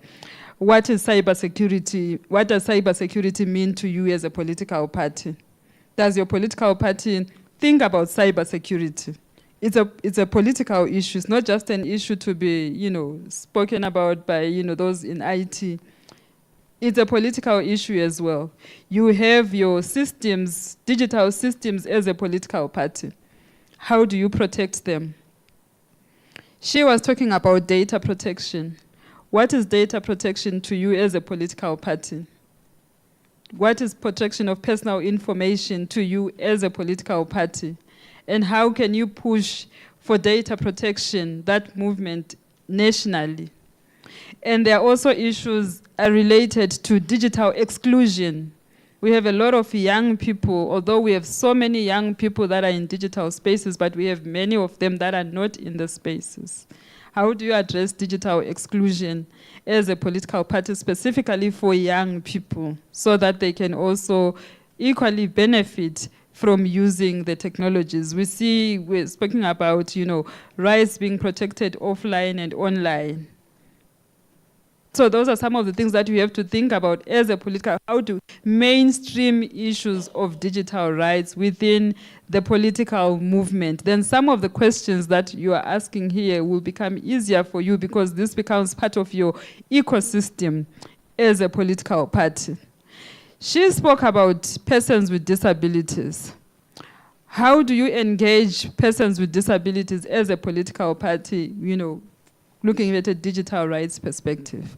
But to answer your question around persons with disabilities, I'm relying on the concept that no one should be left behind, including persons with disabilities, but also all groups that are, whether they are vulnerable or whether they are marginalized, they have to be specific measures as well. I'm drawing from the declaration that I was talking about, that they should be specific measures targeted at persons with disabilities, rural communities, women, children, taking into account the evolving capacities of children, different minorities that we have in society.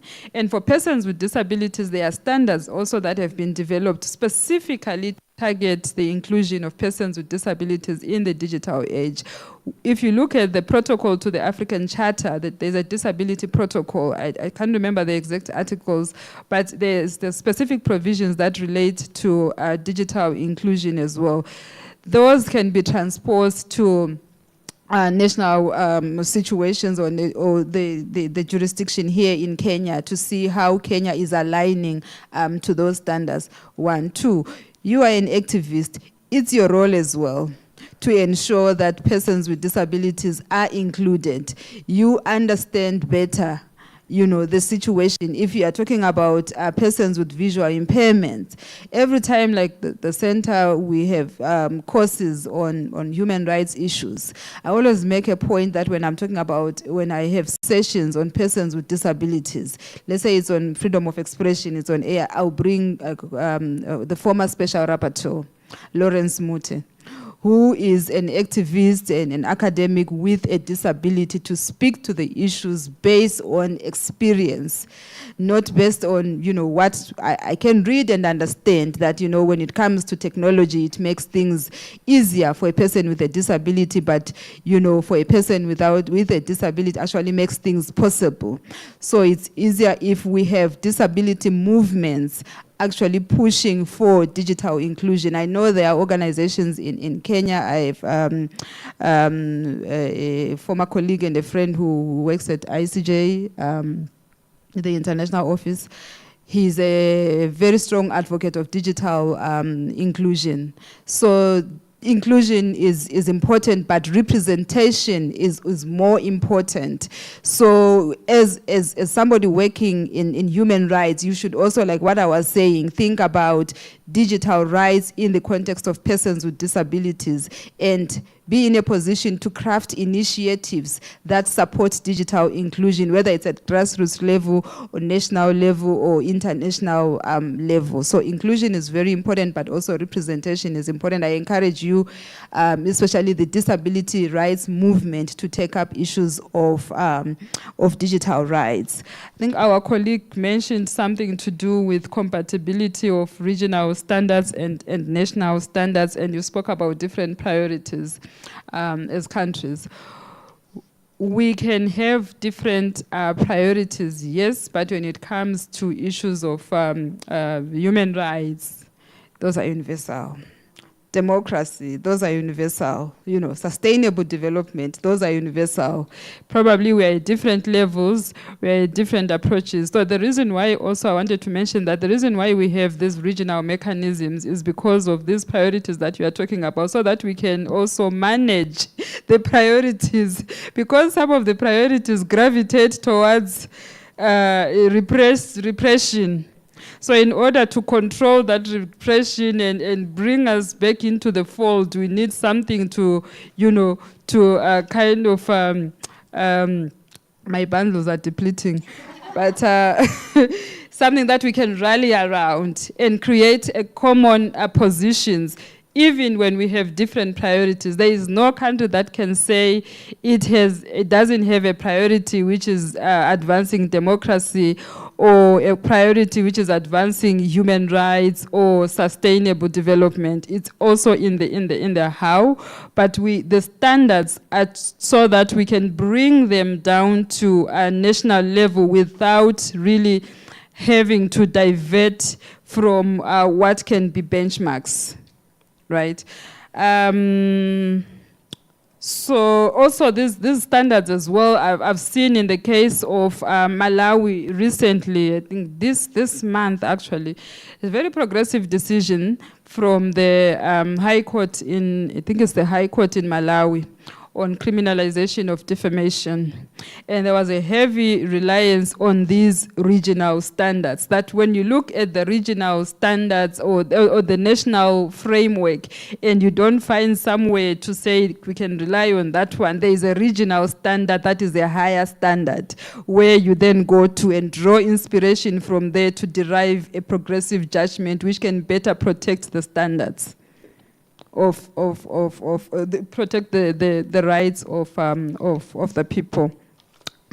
The influencer, he mentioned very interesting points about young people. You know, they are very active, they are using the space, very vigilant. And say, how do we encourage young people to be vigilant? I don't think anyone can encourage young people to be vigilant, because they are the ones with the energy. The reservoir of energy resides within the young people. They're actually driving movements. And we are, some of us no longer fit into the definition of of young people, of being a youth. And we are looking up to you as young people to even drive, you know, certain national agendas, and use the energy that you have, use the knowledge that you have, use the platform, the digital platforms that you have as young people. There's the repression that is there as well, but young people have, you know, shown to be very creative and very innovative. But the advice then to also be vigilant also of the repression which is existing as you use the platforms. You know, there was a reference to manipulation of the spaces. There was reference of, you know, surveillance and all that. I was also just talking about cybersecurity, but so you should be mindful of those mechanisms that as you enjoy, you know, the digital space and use it very creatively to push certain agendas, also being mindful of digital repression and how to navigate around that digital repression.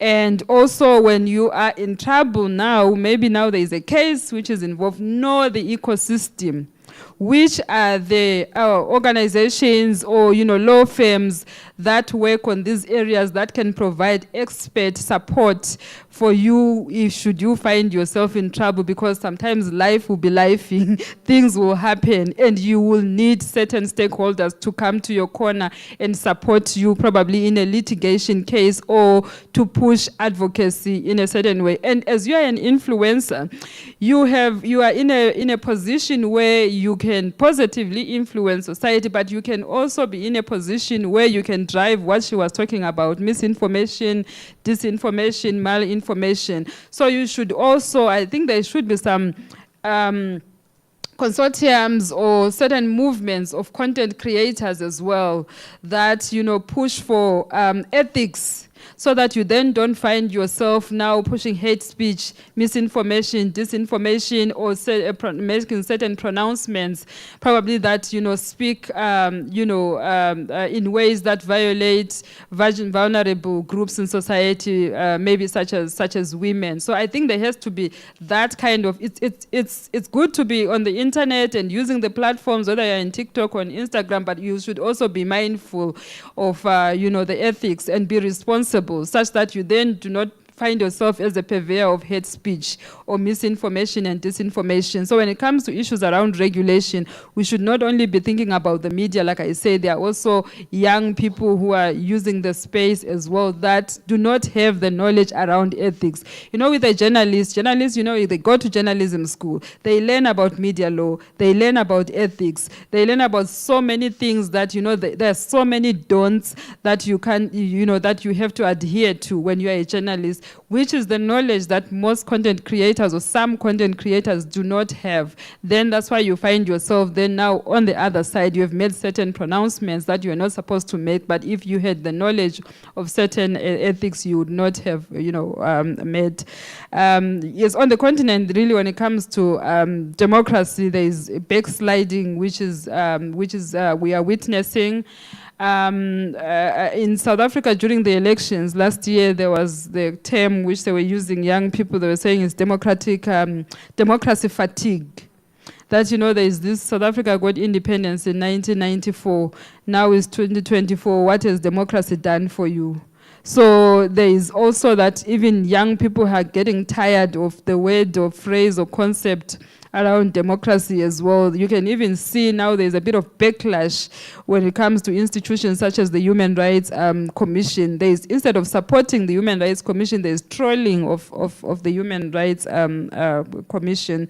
And I was talking to a colleague recently. I was doing a research on democratic resilience.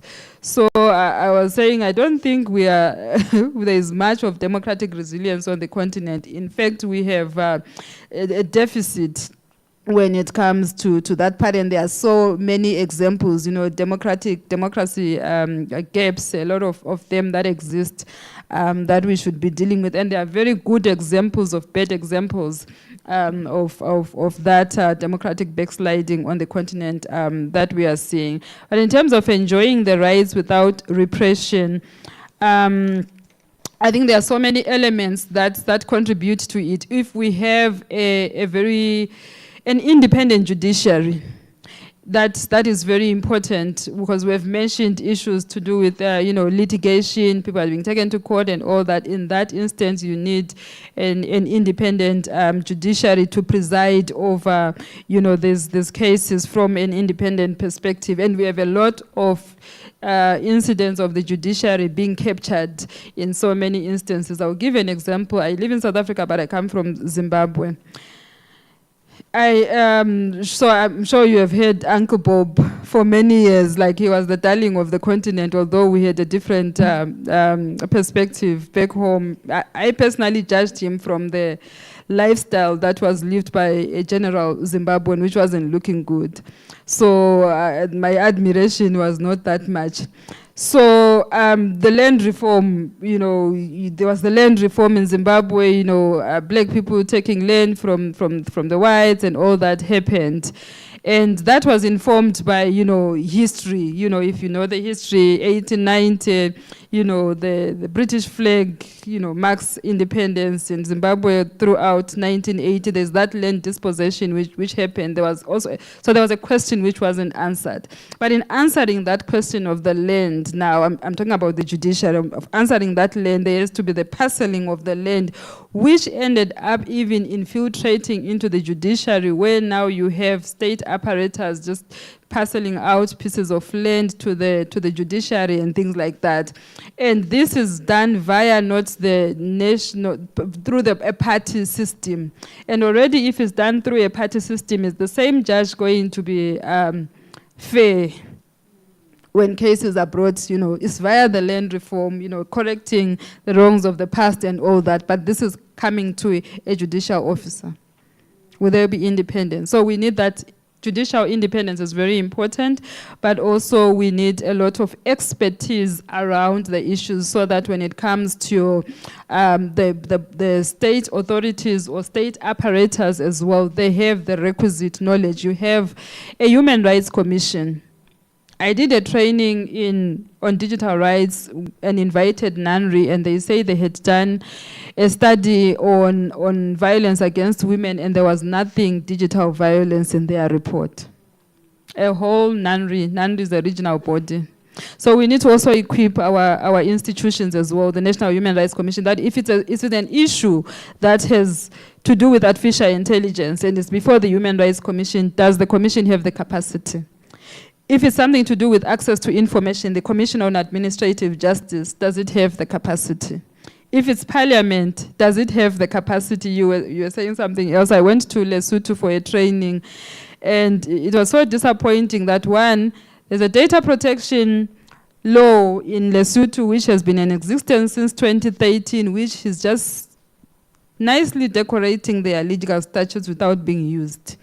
And they did not know in that training that they have a data protection law, which is from 2013. So if they don't know, it means it says there should be, a data protection commission. There is no commission to talk about it. No one is even talking about it. And implementation, there is nothing being done. It's just existing. It's there, And some of the parliamentarians were saying we should leave digital issues of technology to children. The other one was even saying she's a grandmother and her grandchildren are the ones who use phones. And at that time when that training was happening, there was a very problematic legislation on cyber crime, cyber security before Parliament, which was supposed to be discussed by the same people who were saying that we should leave issues of technology to children. Anyway. Thank you. Thank you, Thlengiwe. Thank you, Sylvia. Thank you, Grace. Thank you for an insightful and thoughtful engagement. And I think what come out very clearly from today's conversation is that, yes, there have been shutdowns. We had a really, really bad year last year. There has been a lot of surveillance. There's been very weak oversight. But these are not abstract issues. They're very real issues, will continue to be real for the forthcoming days. Whereas there have been attempts to silence protests, to distort elections, and put democracy at risk, there is also some resilience. Not a lot, but some resilience, even as we go into elections in different parts of Africa. So Grace has reminded us that accountability must start with political actors, because for the most part, manipulation of data is state-driven. Surveillance and disinformation are not just legal issues, they are economic issues. I think Sylvia also spoke to this. It takes money to watch, to disrupt, to deceive people. Thlengiwe has reminded us that it's important to have regional standards, particularly where priorities are more towards repression, but also that it's important for citizens to continue to demand enforcement. Content creators, influencers have a role in creating information and spreading it, but also as purveyors of misinformation. Sylvia has also emphasized that young people are not just waiting on the sidelines. They are currently mobilizing, raising funds, resisting disinformation, and pushing for oversight. But they must also be protected, and they must find ways of protecting themselves. So as Grace has reminded us, even though we feel like there's real fatigue is not real. There is some traction that is being made. We are not where we were. But progress will continue to depend on our creativity, our capacity for coalition building, and passing on the baton so that advocacy remains agile. So as we go forward, I think what is clear is that citizen involvement is essential. As we develop laws, as we develop frameworks, if we don't involve citizens, there will not be meaningful engagement. If parliaments are not held to account and pressure put in the right places, we will not push back against repression. But again, this technological revolution is unstoppable. The real question is, will it be used to empower or will it be used to repress? If governments and regulators and citizens choose wisely, then we'll use it to enforce accountability. And then we'll have digital spaces becoming foundations of democracy as opposed to weapons against democracy. The choice is ours and the moment to act is now. With that, allow me to bring this to a close and to thank you all for your active participation. Thank you. So I'll hand.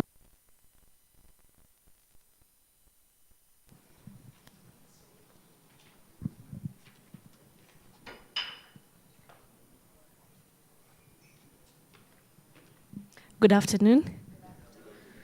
I know your spirits are a bit low because we haven't had some lunch. Firstly, I'll invite the panelists to take a group photo. Our photographers can lead the session. Yes, please stand. Yes, please stand.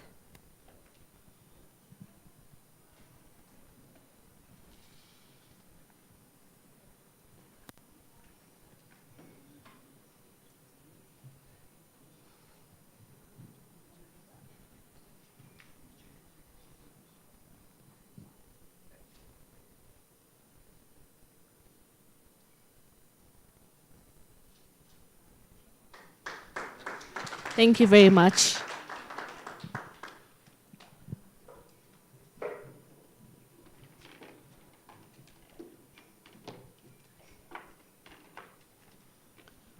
Thank you so much for your kind engagement and attention. I just have a few announcements before we break. Firstly, the program in general, how it's planning to. You've come, and I'll break down what the program entails. And we'll close with closing remarks from Dr. Richard. And then again, I repeat again, there's a networking cocktail that I wish and I hope that all of you will attend. It's happening at the Alfresco restaurant, which is next to where you had lunch.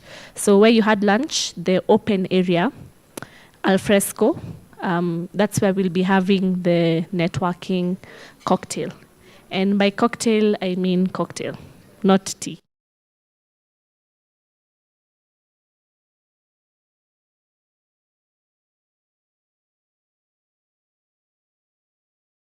And before we have our panel discussion, I'd like to invite Eric Mukoya. Eric Mukoya is the Executive Director of ICJ Kenya. Eric was unable to be with us in the morning, but as always, he's created time to greet us and to give us a few perspectives on the topic of the day. So, Eric, karibu sana.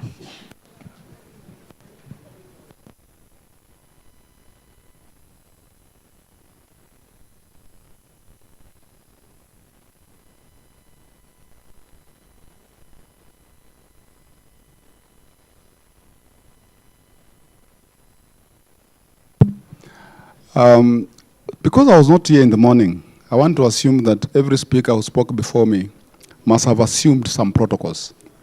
So I don't have the benefit of having been here, so I may not know everybody in the room.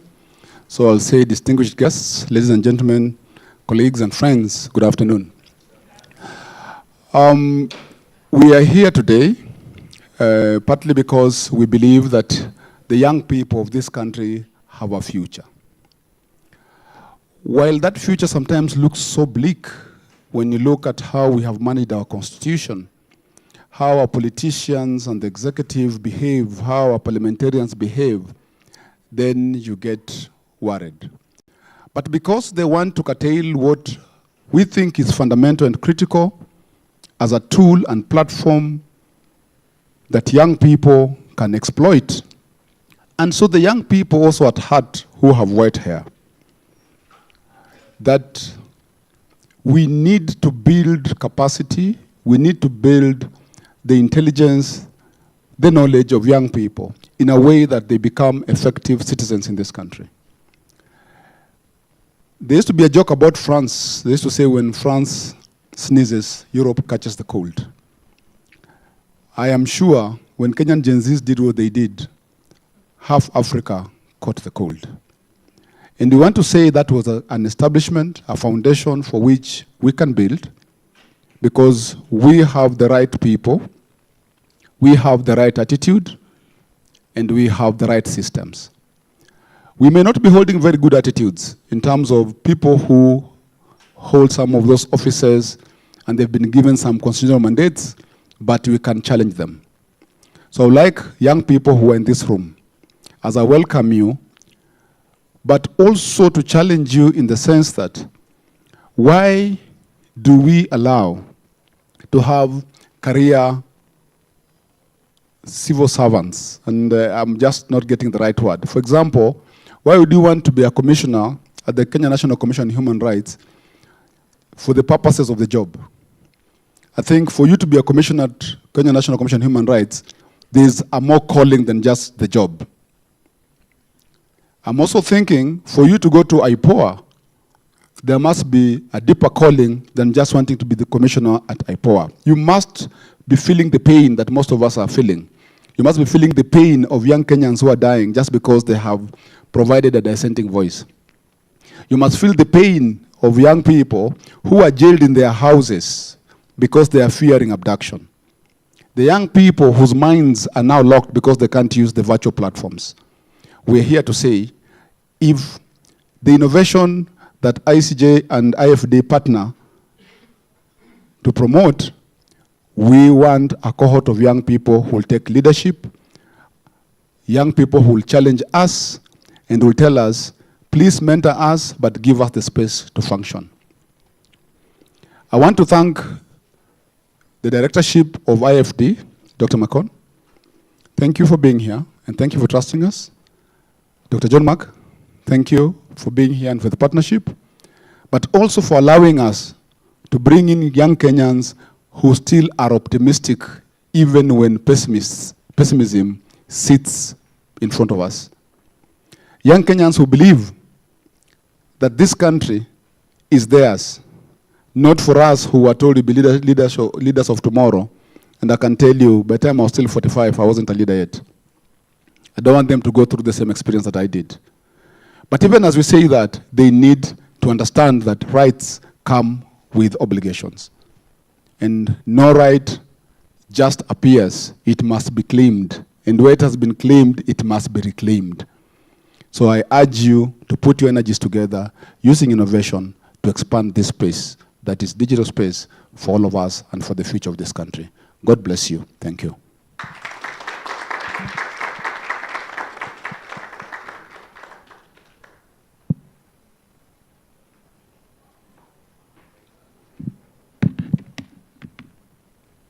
Thank you, Leader, for those wonderful remarks. Good afternoon, everyone. Good afternoon once again. Comrades, viva! Comrades, viva! The awesome burden of moderating an afternoon session has fallen squarely on my shoulders. And and it's a technical conversation, and yet not that technical, because it's a very political conversation also. It sounds futuristic, but it's not. So today I'll be joined by a panel of wonderful, excellent people. First one, I'll be joined by Dr. Robert Mudhuri, who is an innovation and technology lawyer with deep expertise. at the intersection of law and informatics. He holds an Erasmus Mundus PhD, which is very prestigious, in legal informatics, and has served as an innovation manager at Anjawala and Kana, where he led the development of cutting-edge legal solutions. He was also a senior researcher fellow at the Center for Intellectual Property and Information Technology, which is hosted at the Strathmore School of Law. He has contributed to pioneering research in technology, law, and policy. Passionate about leveraging legal informatics to transform legal practice, Dr. Mudhuri focuses on building effective technology-driven legal products and services that enhance access, efficiency, and innovation within the legal sector. Help me invite Dr. Mudhuri with applause. Joining us also in this panel is James Mojes. James is a dedicated advocate for ethical AI, digital rights, and the fair treatment of data workers. With experience in content moderation, he brings first-hand insight into the challenges faced by digital laborers in the global south. He has also served as a league organizer at African Continent Moderators, where he champions transparency, accountability, and the protection of workers in the tech industry. Currently, Jemo is pursuing certification in data protection to further empower content moderators and data workers to exercise their rights and demand greater responsibilities from big tech. Help me invite James. Finally on the panel, we have Marie Iradukunda, who is a research associate at the ILINA program. She holds an LLB from Strathmore Law School and an LLM from Harvard Law School, another prestigious Ivy League school. Her research explores the risks that artificial intelligence poses to African countries and communities and the ways in which African governments can respond to these challenges. Help me invite Marie. Happy Katiba Day. Happy Katiba Day. For those that are not Kenyans, 15 years ago today, we promulgated the 2010 Constitution. So today we were reflecting somewhere else on the gains that we have made and maybe the clawbacks that we have had. So good afternoon once again, colleagues. Today we meet to discuss digital innovation, artificial intelligence, and the promotion of democracy in East Africa. At first glance, this might sound like purely a technical conversation, but at its core, it's a very political one. This is not a futuristic conversation. It's a conversation about the present, today. Digital innovation is not neutral. It is shaped by power, money, and control. Across East Africa, we've seen how social media platforms have been used to amplify citizen voices, mobilize protest, and push back against state overreach. At the same time, these very tools have been turned against the people through state surveillance, internet shutdowns, and weaponization of misinformation. And there's also another layer to it, the role of oligarchs and multinational companies and corporations that we cannot ignore. How global giant techs like Google, Meta, Microsoft, and Elon Musk's Starlink have become de facto arbiters of information and influence in the world and in our region. Who owns the data? Who sets their logarithms? Who decides what voices are amplified and what voices are silenced? These are questions not being answered in Nairobi, nor in Kampala, nor in Dar es Salaam.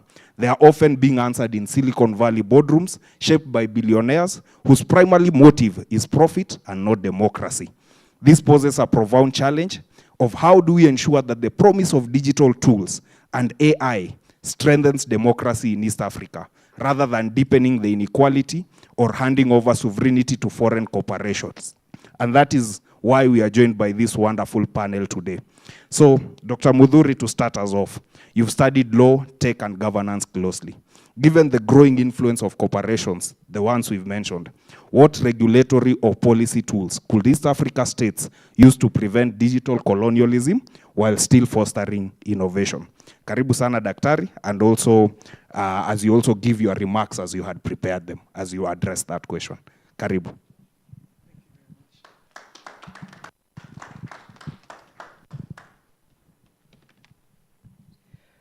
Good afternoon.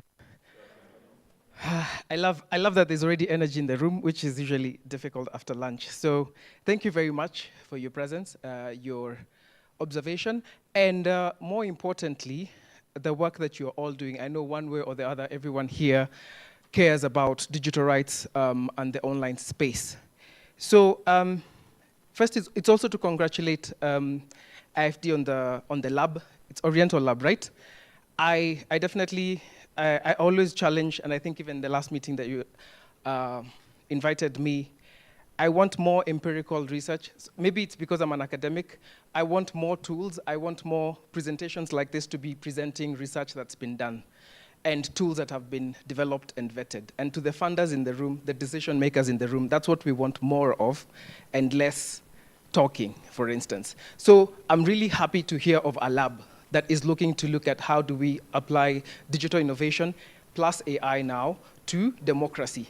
It's always interesting because when I get these topics from ICJ and the forum, they always make me think and think hard about this. And how I was thinking about it is, I like what Dr. Mukoya said about every right is claimed. Every statement you see in that constitution, 15 years ago, you can imagine, is claimed. And last year is a time when I think we fundamentally started testing to what extent do we actually have this as digital rights. So the right to assemble, the right to associate, the right to, what else? Freedom of media, the right to have privacy in an online space. What does that mean? On June 25th, and maybe before that, we started seeing what that means. And as he said, there is going to be the use of technology in a positive way, but also in a negative way. So how can we use these technologies to promote freedom of assembly, for instance? Online mobilization, online crowdsourcing. We saw how those two were used very effectively to mobilize, to crowdsource, to mobilize for demonstrations, for instance, and to test that right, but also to crowdsource for help afterwards. So people were able to crowdsource money to help those who were in hospital, were able to crowdsource other information that was needed to help those who were in need. For the freedom of association, what does the digital public square look like? You know, when you go to Europe, you see this public squares, and they're well maintained because from back in the ancient time, that's where people met to actually caucus and talk about these topics. We have our very own in Kamkunji, we have it in the gardens. What are the gardens called? Jivanji Gardens, right? Those are our public squares. How do they look like online? And so I think it's important to think about how we're doing online communities, forums, social media groups, etc. Now, after that, we also need freedom of access or freedom for information, transparency, government spending, parliamentary activity, simplifying access to these things is really important. Being able to do freedom of information requests, for instance. You remember, is it Tony Blair who said that allowing the passage of the Freedom of Information Act in the UK was one of his biggest catastrophes because it's the one thing that opened up public information. We have that here. It was actually a private member's bill. How many freedom of information requests do we do? How much of that do we even know exists, right?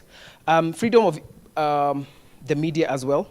We continuously see the clampdown on journalism, independent media as well. How do we help people to become independent media? Nowadays, you can start a podcast in your bedroom, basically. And a lot of people are doing that. How do we empower those kinds of people? And also the right to privacy, being able to be trained on privacy and how to protect yourself online. I know there was organizations here that work in help justice defenders and their privacy, right? And security. I wish we can have more online courses that are developed. And I remember that was my challenge last time when you invited me. Let's have digital courses that anyone can go online and learn. I don't have to attend a workshop. Maybe I'm in Mandera. Please do 10 sessions online that I can figure out VPN, two-factor authentication, all those things. There's so many apps, for instance, on private communication, but we only know Signal, right? What other apps exist? How can we empower people and not have to, I think, do repeated trainings that only target, let's say, this is a very closed silo, but we want everybody to be able to access these tools very well. And now, so as I was saying, so those circumvention tools, checking and verification. Those are digital products, right? Digital security training, as I've said, and also being able to document abuses. One of the things that occurred to me about Albert Ochieng is that it never was meant to be a legal process. It was extrajudicial, right? Except, let's say, where he was arrested and sent to the local police station. I don't think the way they meant to deal with it was judicial in any way. Now, I immediately thought, if we had a tool, this could apply to all protesters. If we had a tool where I could immediately send an SOS, but that SOS, I'm not having to text LSK, I don't know, emergency services like, let's say, medical. It's one, but it multiplies to all the service providers, National Commission on Human Rights, prosecution, police, judiciary, that says, I've been arrested. I don't know where I'm being taken. I don't know what's going on. That in itself immediately calls for accountability. It is a transparency tool, right? It's not AI, it's not fancy. But maybe that could have saved Albert Ojwang in the 6 hours that it took to transfer him to Nairobi, right?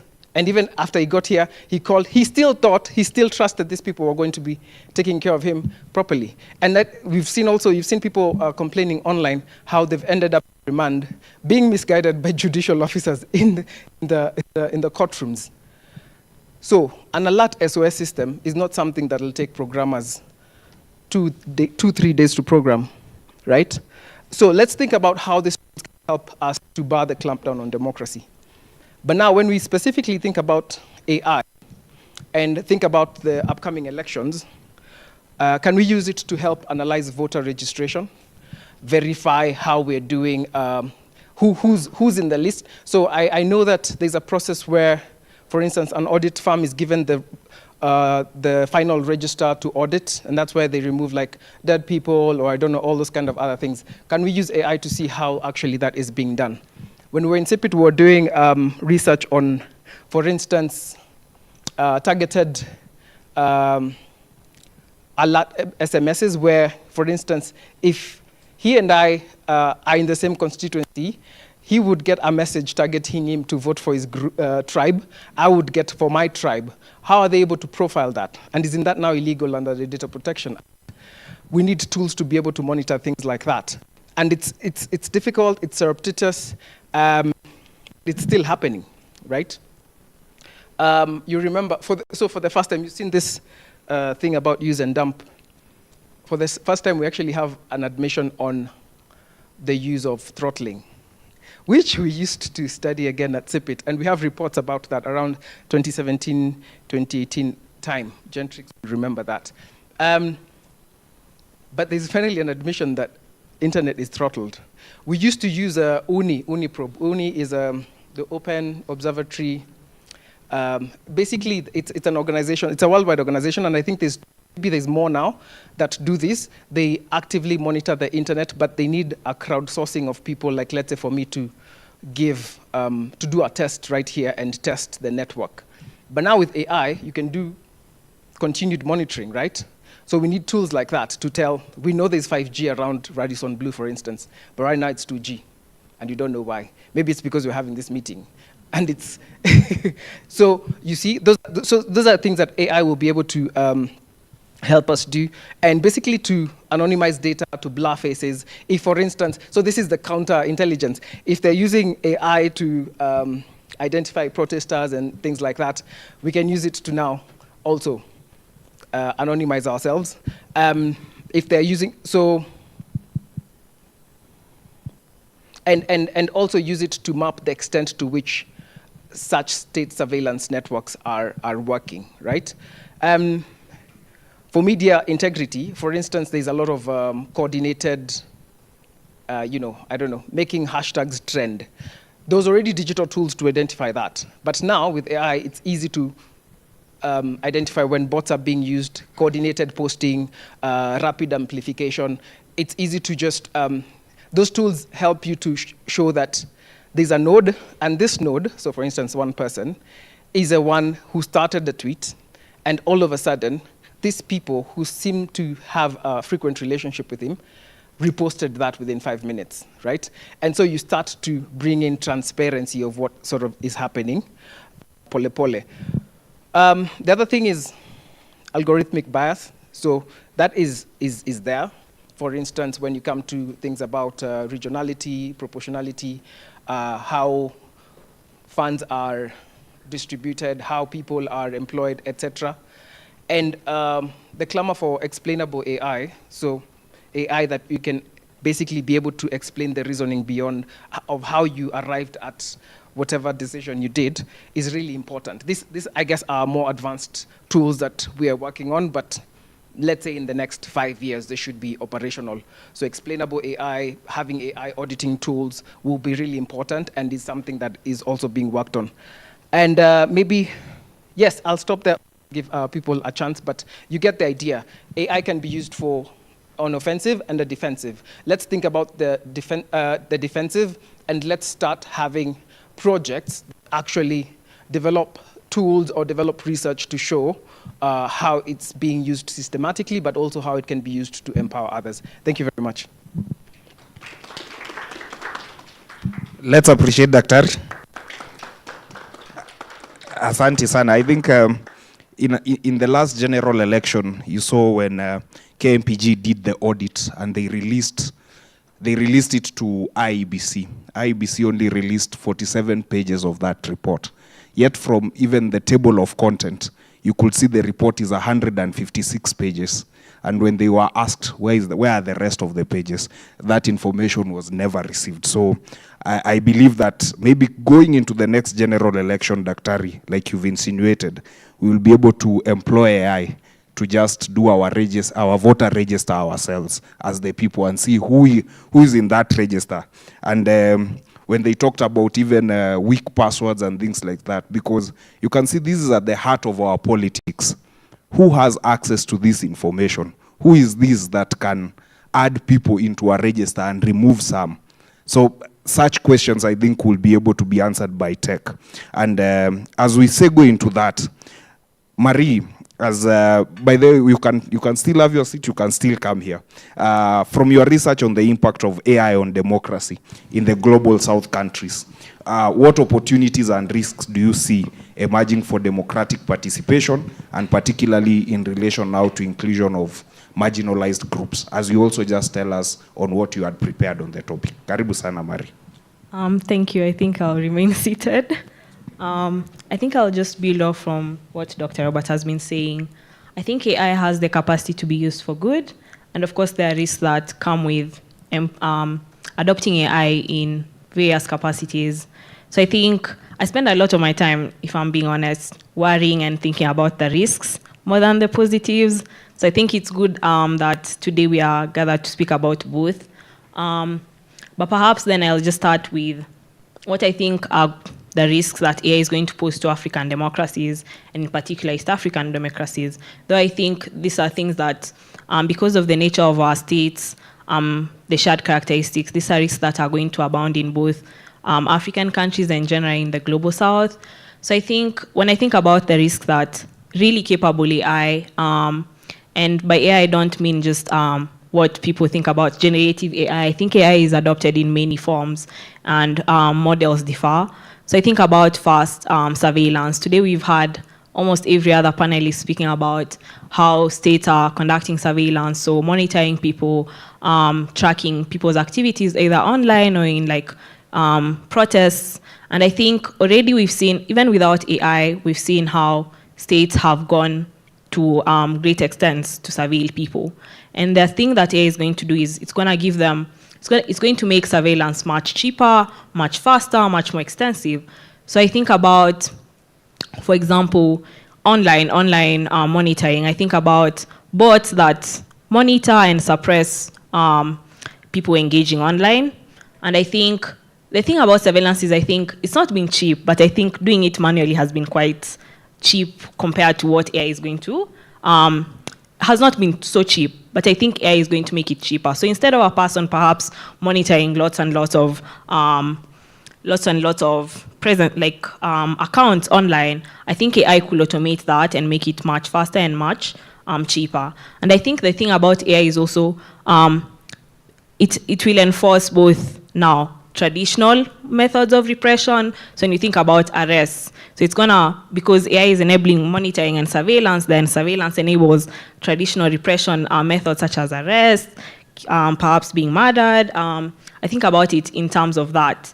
I think about it in terms of what AI is also going to do for democratic processes such as elections. Today we've talked about elections a lot, but also think about other democratic processes that are important. Today we are celebrating Katiba Day. I think constitution making and remaking and yeah, those were really important democratic processes that involved people needing to know information about what the old constitution was about, what the new constitution is proposing to be. And I think when I think about AI-generated content, again, we talked about, I think, misinformation a lot and disinformation. Same thing as surveillance. I think AI is going to make misinformation really, you can just generate a lot of AI, fake AI content, spread it quite quickly, and spread it very widely. And then I think about the actual implications on the ground. When you think about deepfakes in terms of videos, audios, or like photos, and how they influence people's decision making. So if it was election, when people are making their votes, deciding who to vote for, if it's in the constitution, when it was yes or no, thinking about such things. And I think earlier again in the panel, Luciana talked about how the virality of misinformation. So the thing is, I'm generating fake content, perhaps disinformation, and whether I want to do it maliciously or not, I'm spreading the information, and there are not sufficient ways to counter this immediately.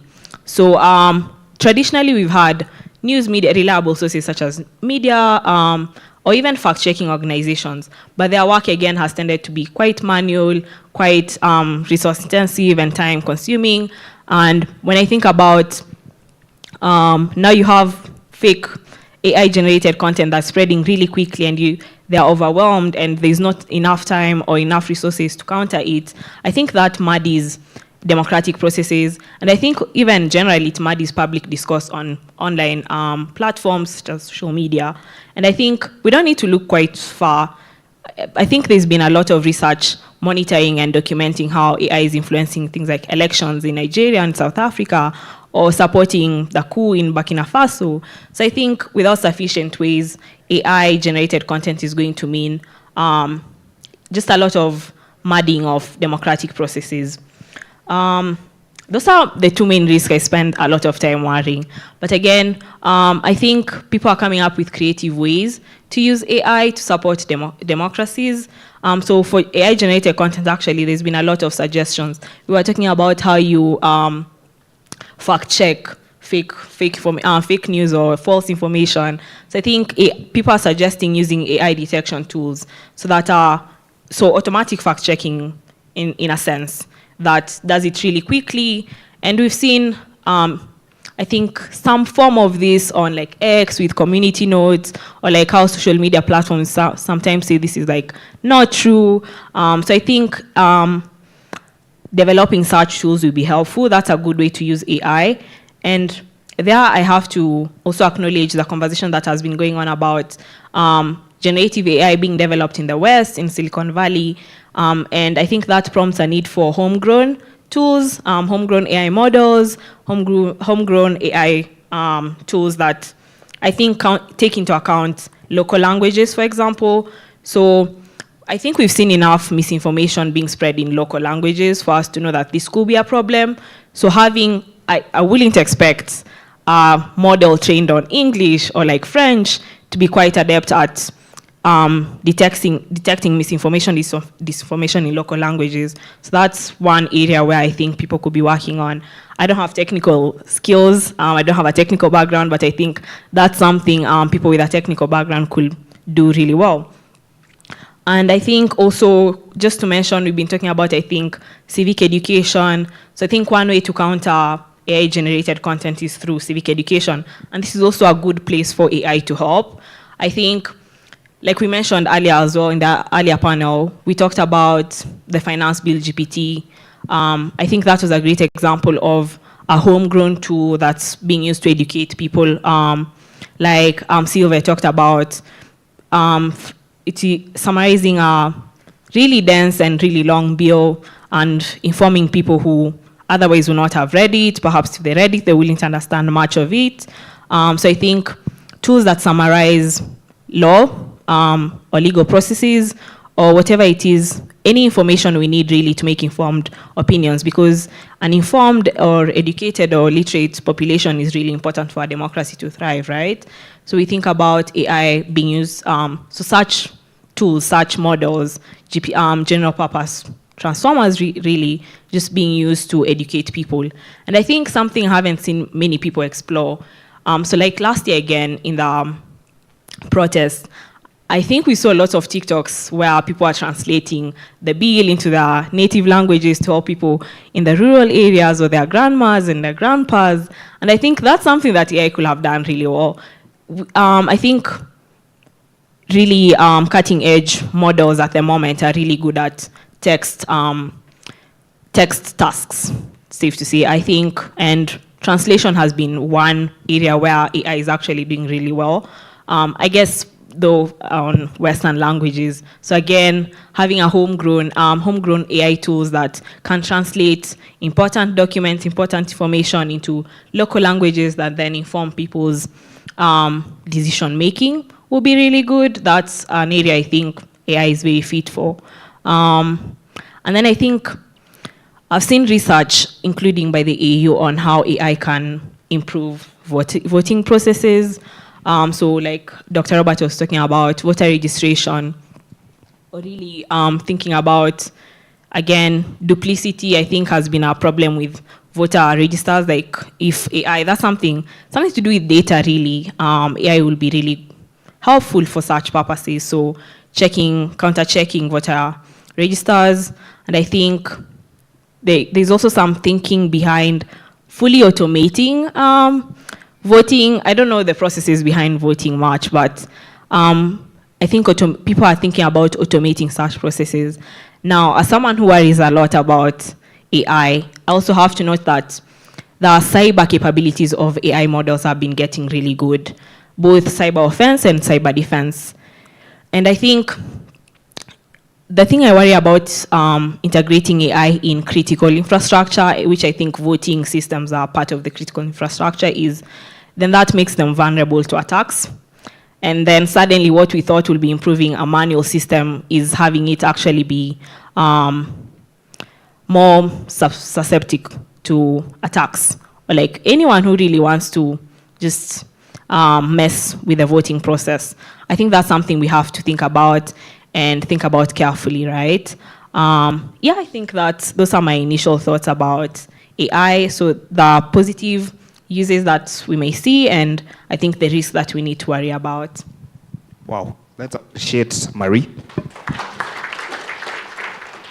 Marie, thank you for those reflections. And I think in Zambia the other day, they were having also a challenge with surveillance. And just recently in Kenya, when they wanted to do the Kenya Informations and Communication Amendment Bill, and it had outrageous provisions. The government could monitor what you're doing with your internet, such things. In Zambia, I was seeing them talk about how the cyber crimes agency is under the office of the president. So you can definitely see how dictators sometimes are invested in getting information from people. But thank you also for reflecting with us on the opportunities that are there. And I remember Rose Njeri being arrested the other day for that communication, for the tool that she had created on the anti-finance bill. And now as we segue into that, James, talking now as a practitioner, as someone now who advocates for ethical AI, how do we balance innovation with sovereignty? And is there a way to build African-centered AI governance frameworks that resist the capture of democratic processes by these billionaires and by big tech? Over to you, James. Yeah, thank you. Thank you very much. Let me do my presentation while sitting. I have a bad right leg. I did a mistake of over-celebrating not so long ago when we were still in the playing our football. So, yeah, so let me do it over here. So, yes, my name is James. But if you call me Mojes, I'll be very happy. James Oyang is in the ID. But anyway, so me, my journey into this conversation or into this background of digital innovation, AI and democracy in the Eastern African region, it comes from a lived experience. So not so long ago, I used to do a work called content moderation. And before that, I used to do a work called data annotation. So for those who would want to have a little bit of background about what those are, so content moderation is basically, we basically protect or we basically clean the social media apps that you people use. So for example, if you're on TikTok, majority of you just go there for the funny videos and the dance things, you know, people dance, throw their hands up or whatever. On Twitter, the same and everything. But behind that, there's a lot of things that are happening, you know. On to the data annotation. I know maybe some of us would have the AI-assisted appliances, like the small vacuum cleaners that are there in your houses. I don't know if some of us here have cars that have like lane assists or have the this thing called LiDAR, right? Where your car can like self-drive for a certain, you know, a certain kilometer or a distance. So that's basically what data annotators do. And we basically help AI become AI. So these roles basically, they power the very AI systems and the digital platforms that we all rely on. I usually laugh when I hear people say that AI is a revolutionary tool, it's something that is going to change the world, but nobody really gives credit to the people who provide the data or power these things. And majority of them, unfortunately, or fortunately, I don't know, are coming from the global south. Africa as a region, we have a huge number of people who do this work. Kenya, we are very happy or we are very privileged enough to house most of the 54 states. Like the workers are coming here to do these works in the different companies that are, you know, those are public and those that are also doing the work, well, they're doing the work like hidden, you know. So people in the West, like every time when Google, are we supposed to mention the, anyway, anytime these companies like come out with a new tool or something, I know there's a big phone company that is coming with a new, they're rolling out new phones in next month, I think 9th September, thereabout. And I'm very sure they'll be launching like a new AI system and it will be very revolutionary, but nobody in that audience will talk about the people who are feeding these systems or are feeding data to this platform. So for me, from that vantage point, I've seen both sides of the innovation. Obviously, the potential of technology to connect people and, you know, to amplify the democratic voices and, you know, to spread information, to have like a good, you know, feeling or a good environment online. But also, there are some of the hidden costs that are usually there when the workers are doing the work behind the scenes. I'd want you to picture your environment or a society without a first responder, right? And the first responder, I'm talking about the police, the firefighters, the army, when you're going to like a whole country. And we imagine our country without the army, or even our country without the police, our country without the doctors, our country without, you know, the firefighters. It will be complete chaos, right? Now imagine our online system or the internet without content moderators. You guys will be seeing some of the things that you wouldn't think are existing. So the duality on this, for me, I believe there's an I don't want to put it like an intended exclusion for the workers not to be heard, not to be seen. It's something that is being done with an intention of hiding the work. You know, that's why they're calling it AI. And in the picture of us, we see like, I usually love these pictures where when somebody talks about AI, they have like a picture of a computer or like a robot or something, and they usually laugh because obviously it's human. They should put a picture of a human being over there. So the exclusion over there, it's usually very intentional, and it's coming from the big tech companies. And they're doing this because they want to ride on that wave of the technological, experience or the expansion of AI, and they hide the workers. And in them doing that, they know very well that this work obviously is usually very challenging, and hiding the fact that it's being done by human beings usually comes to their benefit. So, and it's obviously it's if you do not want, for example, the workers to talk more about the work that they're doing, it also hinders on the democratic right of them to try and share or to speak out about the issues that are affecting them. Because when those who build and sustain these digital systems have no voice, technology usually risks the or technology usually vires off to serve the only people who are doing this for profit. And unfortunately, most of these companies, that's how they do their things, and basically that's why, like, my advocacy usually focuses on linking ethical AI, data and digital rights to whatever we are doing.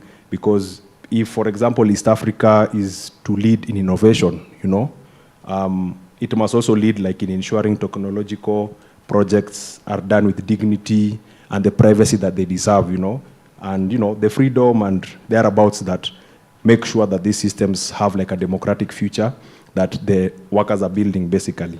So to maybe your question, for me, I believe, like, for us to balance AI innovation with human rights, in the Eastern Africa region, or even in Sub-Saharan, or even in the African region, it comes down to basically three things. And me, I've narrowed it down to rights, transparency, and accountability. So if you look at rights, I believe, or I view AI should be built with human rights by design. Innovation must not justify mass surveilling.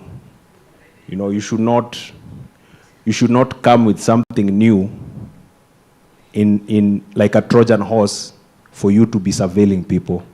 In Kenya, we had the WorldCoin craze.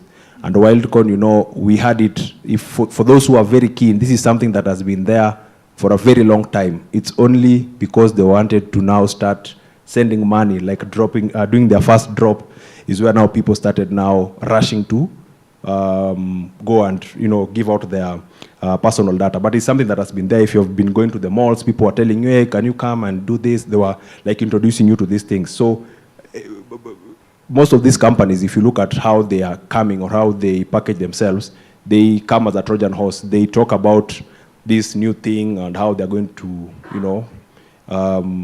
it's going to be financially beneficial to you, and it's life-changing. But in the background, a lot of it comes at the detriment of your own personal data. If you look at the iris scans, I mean, that's, I don't know, like, that's like in the upper, the upper role of, like, the some of the serious data that somebody has, biometrics. It's a really serious data for one to give out, without knowing anything they're doing. And then transparency. Citizens usually deserve transparency on how their data is used and how, like, the decisions are made. Back to the work that we do. There's some work that deals with data annotation, where you are being given, like, a work. Let's say you are being tasked to do annotation, right? And this annotation work, you're being told to take photos of your hands, take photos of yourself when you're smiling, when you are frowning, go take a photo of your baby when they're sleeping on the baby cot, and then they go tell you, take a photo of an elderly person from the ages of 70 to 100, so you have to travel to your country to look for an old person, And you're doing these things because you're chasing that $50. You're chasing that whatever, But at the hindsight, there's no transparency. The company or the work that you're doing, they do not want to tell you how this thing is being used to train the AI systems that are outside there. So transparency is something that also needs to be there, and accountability. For me, I think accountability must be clear, and it must come from the government and the tech companies, basically. Unfortunately, I don't know if there's a government official over here. If you are there, then it's very good. The government, for me, I believe it's working in cahoots with the tech companies in trying to I'd say kufinya. So maybe somebody translate to dumb down in our fight for recognition and for our fight for our rights. Right now we have a bill, a very draconian bill that was it passed in Senate, so I think it's coming to the National Assembly, and it's on the business something. I know there's a lot of lawyers over here, so I'm doing an injustice, but anyway, it's a bill that is supposed to give immunity to the tech companies. If they're working over here, they cannot be taken to court. That's just like a summary of it. So if, for example, right now there's a petition, an active petition since 2022 for Meta. So if this bill goes through, it means Meta will not be held liable for anything that they do in this country, Imagine such a bill passes. What does that show, or what does that, reflect to the people who are working? And unfortunately, the proposer, or the person who forwarded this bill to, the Senate, is the leader of majority. And the leader of majority of the Senate, it's a close buddy to the guy in the house in the hill, So it's just coming from there. And if you see these things happening and then you go on Twitter, you find that some of these tech companies, their PR people or their HR or their managers are going to the house at the hill and making some photo ops with that guy over there, it's making even you start worrying. When he started this fight, it was only us and the tech companies. Now the government is involved, the outsourcing companies are involved, so it's usually becoming a little bit difficult, and that's why for me accountability needs to come from all the sectors. People need to be accountable. The tech companies, unfortunately, most of the workers do not know what they're getting themselves into.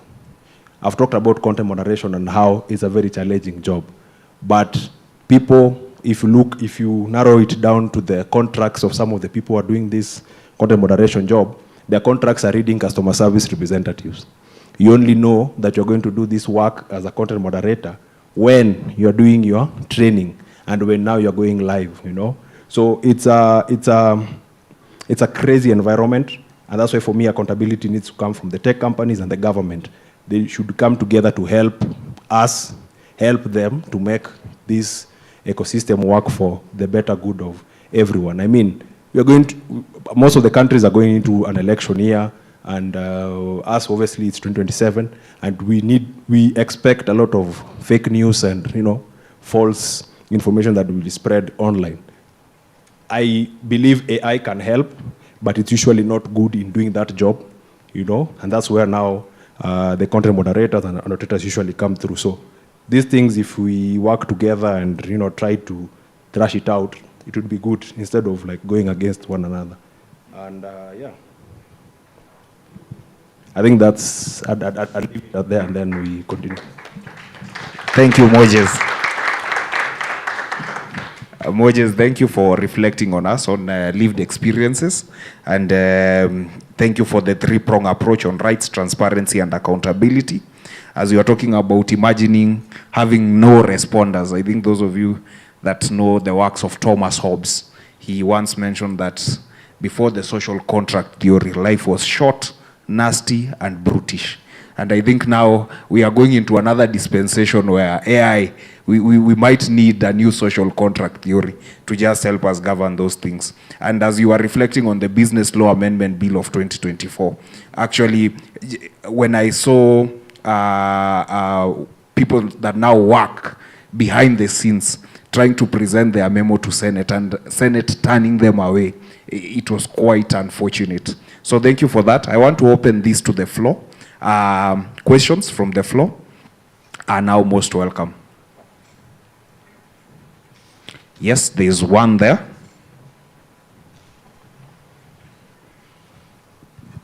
Thank you, Ndolo. Any other person that has a question? There's another one on that table.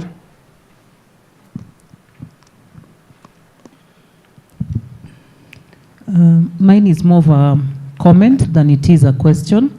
to mergers. What's happening is under the old companies law and under the Income Tax Act and under the data protection laws, there was a gap somewhere in that a company may not necessarily register with the company's registry, but may start operating, may even start paying tax, and may be registered by the ODPC.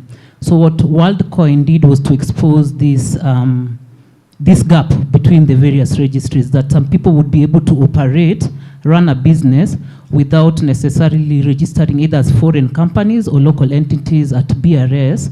And then it became an issue on how now to enforce if they don't have constituting documents locally, and then their global presence is also a bit hard to tackle. So what now they're trying to do, albeit in a funny way that government usually operates, is to streamline your entry into the market, such that if you enter, you start at companies registry, regularize that, move to ODPC, move to KRA and all that, so that they're able to track your movement and operations within the country. So that's what they're working backwards to try and regularize. Not to make sure that you don't have any sort of physical and legal presence in the country. Thank you. Hi. Mine is more reflections and more reflections and more commentary. When I reflect on blockchain technology, I'm thinking about how with blockchain there's a digital token where it's decentralized. So I see amendments to blockchains or tokens or artificial intelligence being decentralized, where we all come together as a block or as a continent, and creating the frameworks for artificial intelligence and how we would wish to be governed, or how we wish our governance, our accountability, and all these pillars that you mentioned, how we should be overlooked as a society. And I'm just thinking about how within a certain token, there's a 14-day period in which if one was to make an amendment to the blockchain, it would need a consensus of 67%, and then 14 days within that 67% for an amendment to be taken. So if we can have such amendments where we could say, okay, if we can come together as the African Union, and we decide then 67% of us have now agreed that this is how we should be governed, or this is how an amendment should be taken forward, and 14 days within that, then I think that we can have a unification in terms of how we should be using artificial intelligence, because in as much as we should be moving fast, and we should be moving fast as a continent, I think moving fast should not be coming at the detriment and consequences of the people. So now I'm thinking about Switzerland. Switzerland has now given their rights of their body.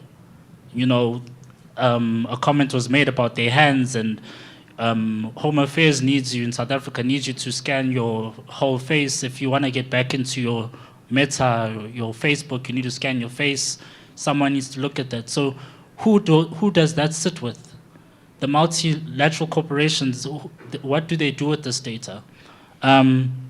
So then it comes to then who owns those rights to your person.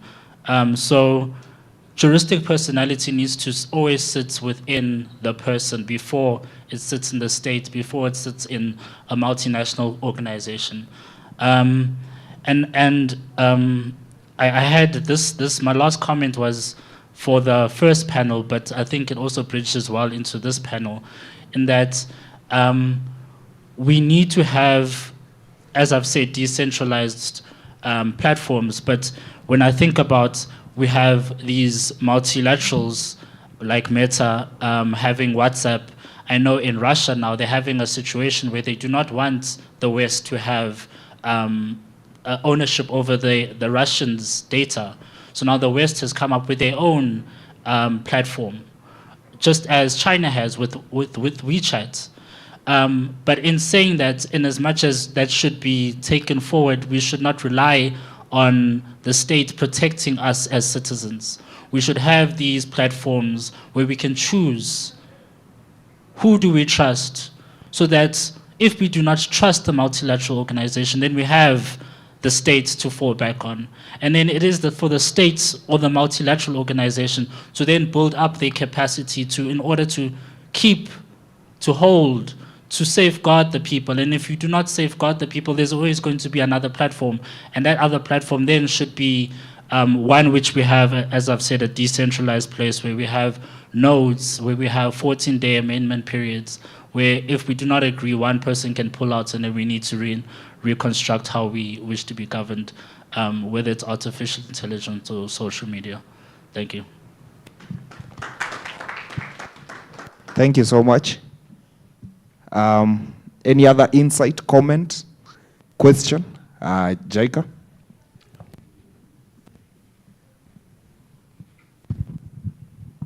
Thank you, Tuku, and thank you thank you to the panelists. My question is directed to Dr. Mudhuri. Based on the issues that are ongoing, not only in Kenya, but mostly in our African countries, the issue of surveillance. Should we trust AI with our personal data? I think that's a democratic question. Please. Thank you. Thank you, Charles. Going once, twice. Now back to our panelists.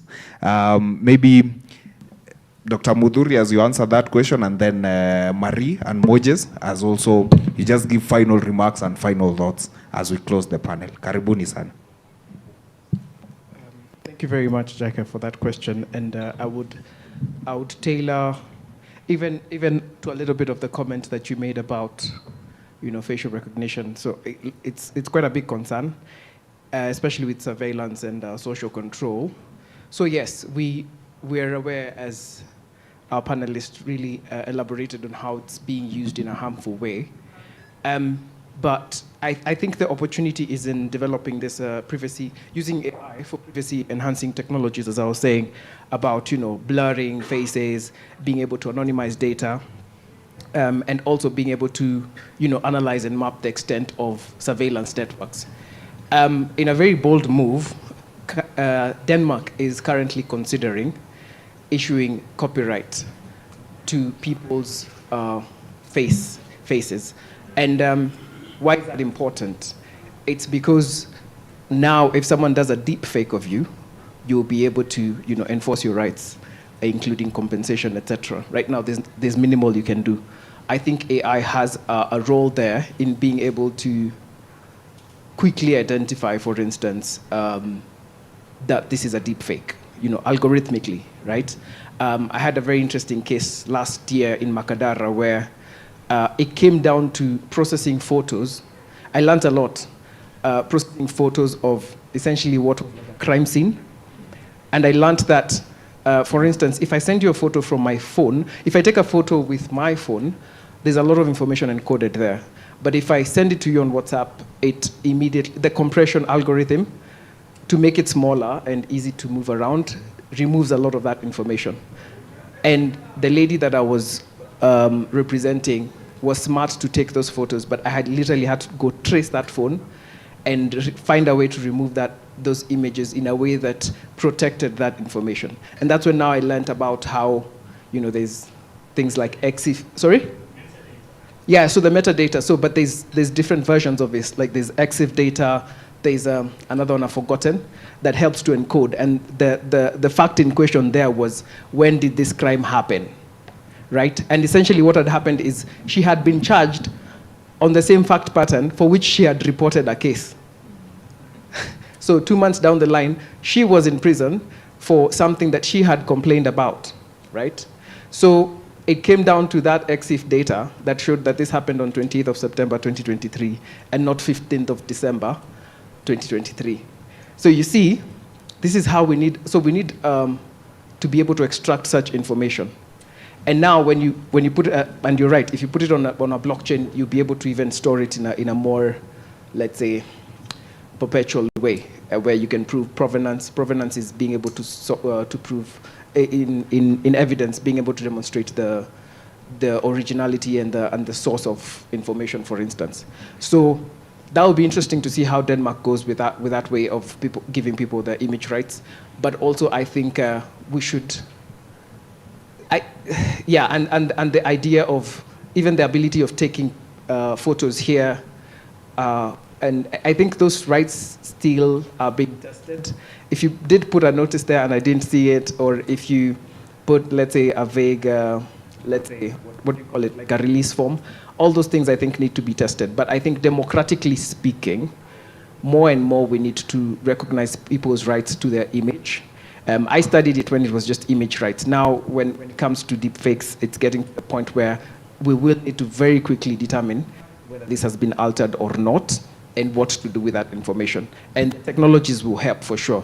And as someone mentioned, WorldCoin brought out all of these things. WorldCoin was fascinating. I tried to study that thing 2 years ago because it combined privacy, blockchain technology, World ID, and it was even improving the technology from where the iris scan used to be compressed into a code.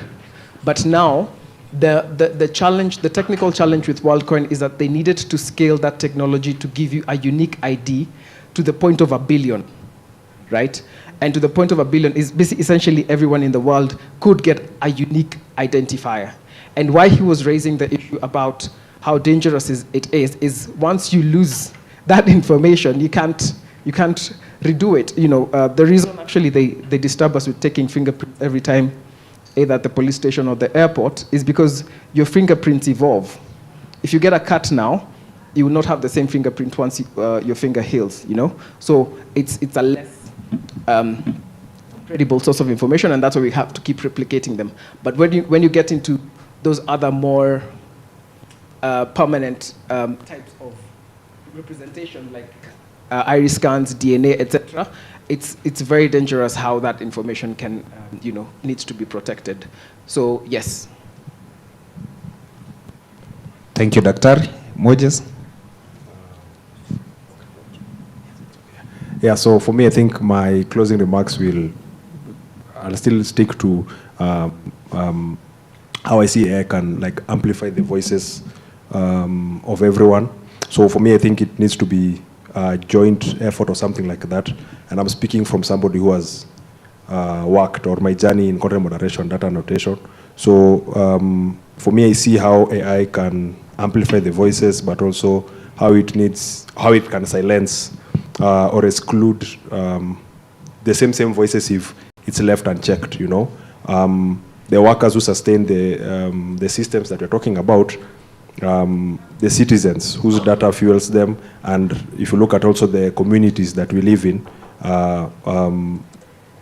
the communities who live within us, you know, might suffer the consequences that will come, and all must be part of shaping the digital future. And I believe if East Africa, I don't know if should I narrow it down to East Africa or broaden it to Africa? If Africa, East Africa, if we want to take the lead, you know, in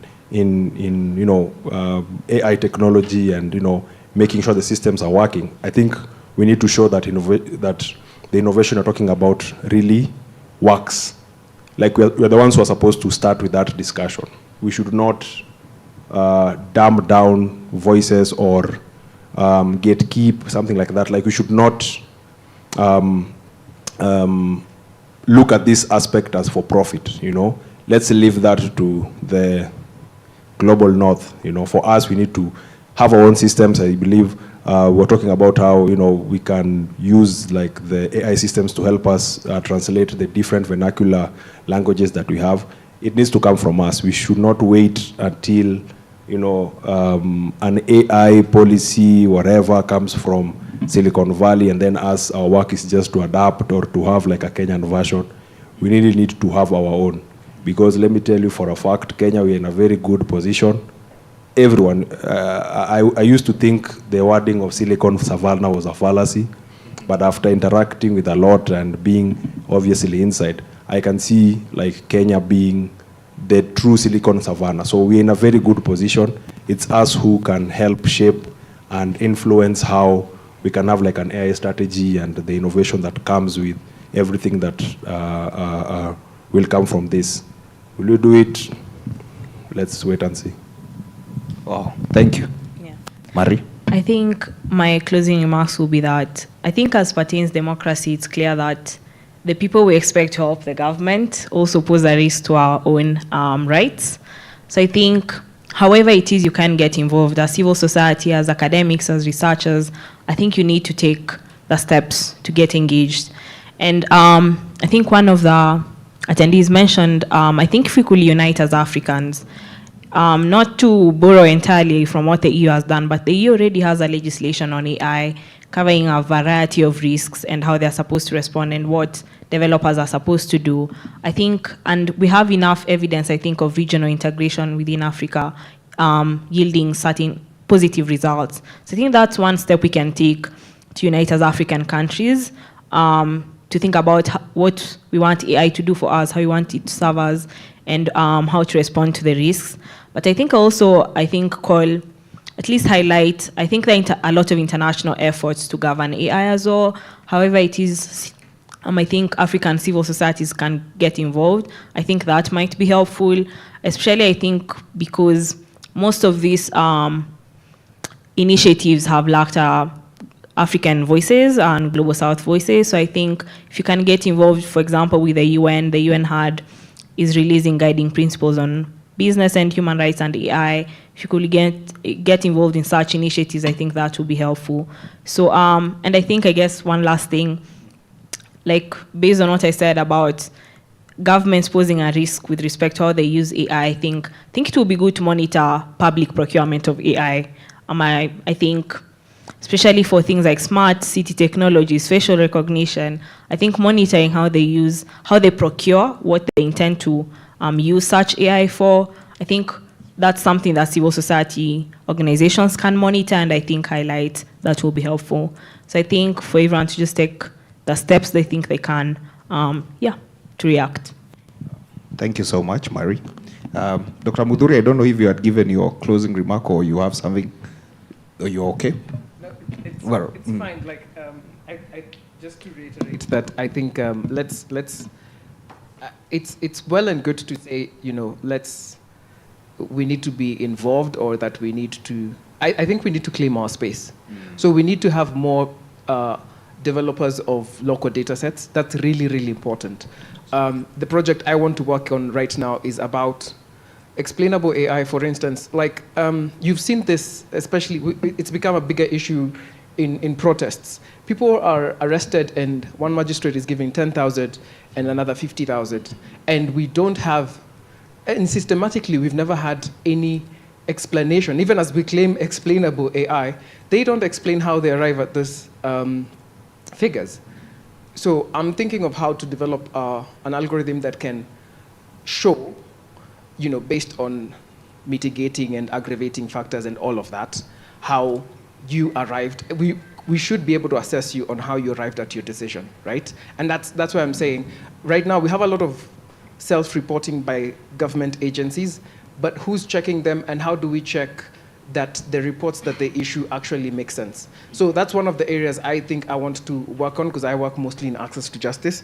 So let's get more involved with the actual technologies. I think what I've seen is sort of like a bias for international organizations. When they come here, they want to try to move us towards governance and talks like that, but they do not want to fund local data sets. They do not want to talk about how they're developing this and transfer of,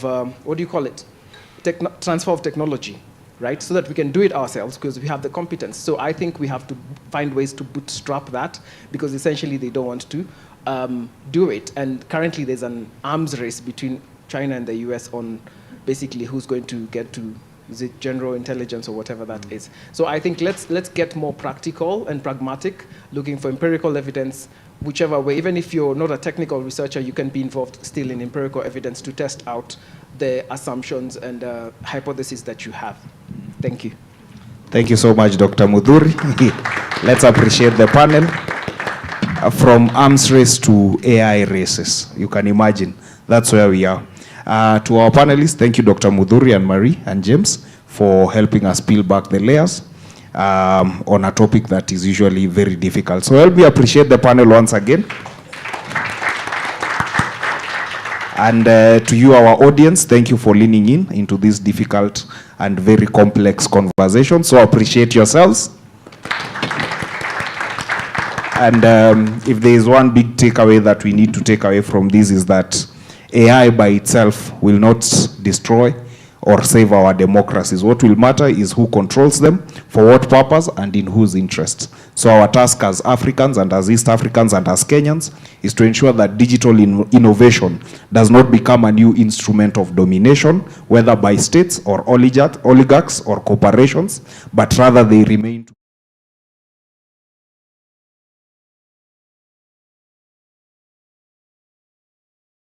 more committed to making sure that the digital age and democracy remain of the people, by the people, and for the people. Thank you so much.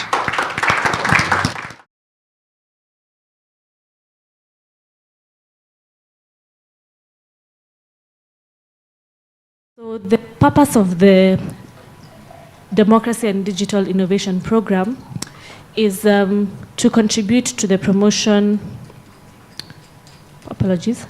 to the promotion of democracy and the defense of political and public freedoms in East Africa, to strengthen the capacities of actors and associations in the sub-region by showing them how digital innovation, the creation of innovative content, can be used to promote democracy, accountability, good governance, and rule of law. To this end, one of our objectives of the year is to develop a training manual, and we had the privilege of recruiting a consultant to develop this training manual. Renee, could you please just stand up and wave?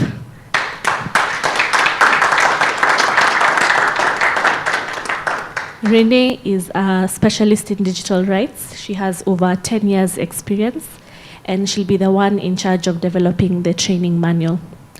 The main topics that to be covered are the foundations of democracy in the digital age, digital literacy for democratic engagement, leveraging digital tools for civic action and advocacy, technology for transparency, accountability, and good governance, digital innovation for democratic solutions and youth leadership, and lastly, online safety, digital well-being, and resilience for women and youth.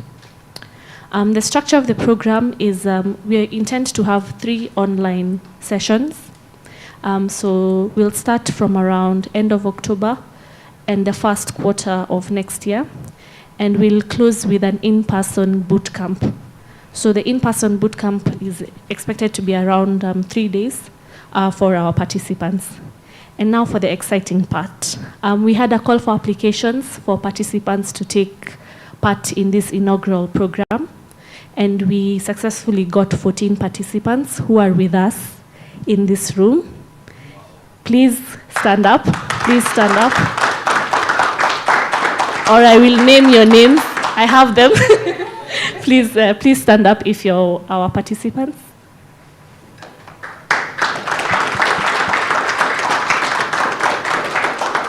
These are lovely young men and women from all over the country. For the first training, there'll be Kenyan participants, but we hope to expand the program to the whole of the East Africa region and hopefully to the whole of the English-speaking part of Africa. Thank you very much. You may have your seats. Thank you so much, and you'll hear more from me. I'd like to hand over the program to Richard to give us a few closing remarks, and thereafter we can proceed for the cocktail reception at the alfresco dining area on the ground floor. Thank you very much.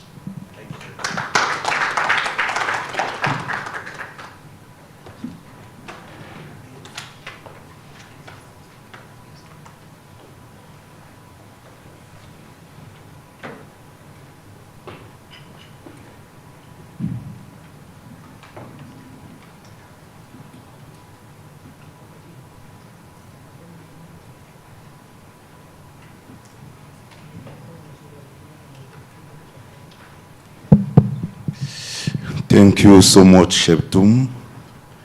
Thank you to all of you. My closing remarks.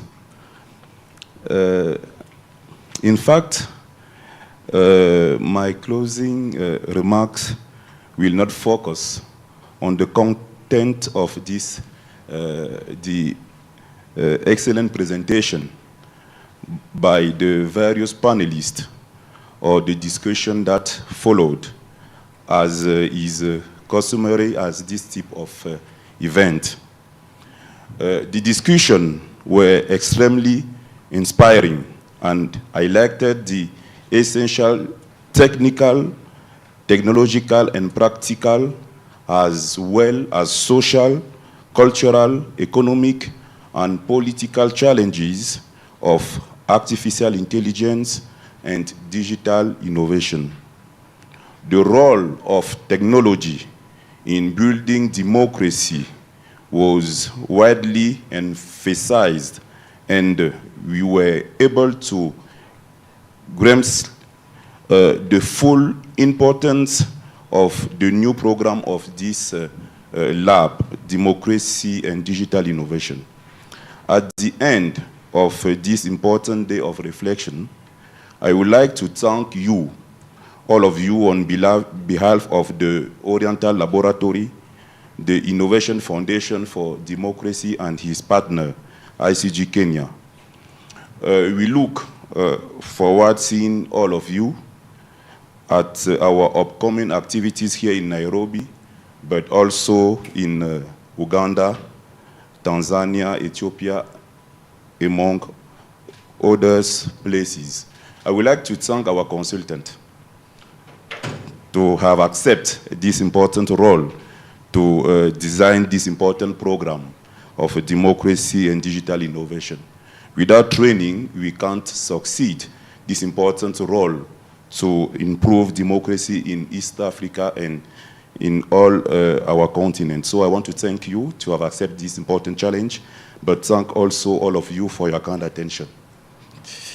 Sheptum.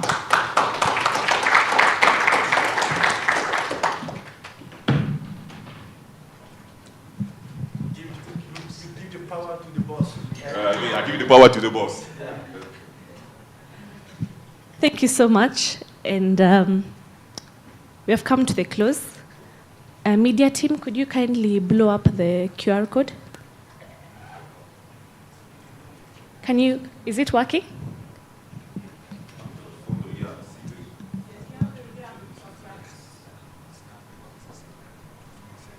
Is there, yes, the QR code for the photos. It's working? Okay, you can access all your photos for the day through the QR code. And I'll release all of you for the evening reception. There'll be some music for those who don't want to talk. But please take advantage. There are great minds in this room, and you can find your mentor here. You can find a new consultancy here. You can find a partner here, you know. So please, there are good things to be found. I curated this event for that purpose. So thank you very much.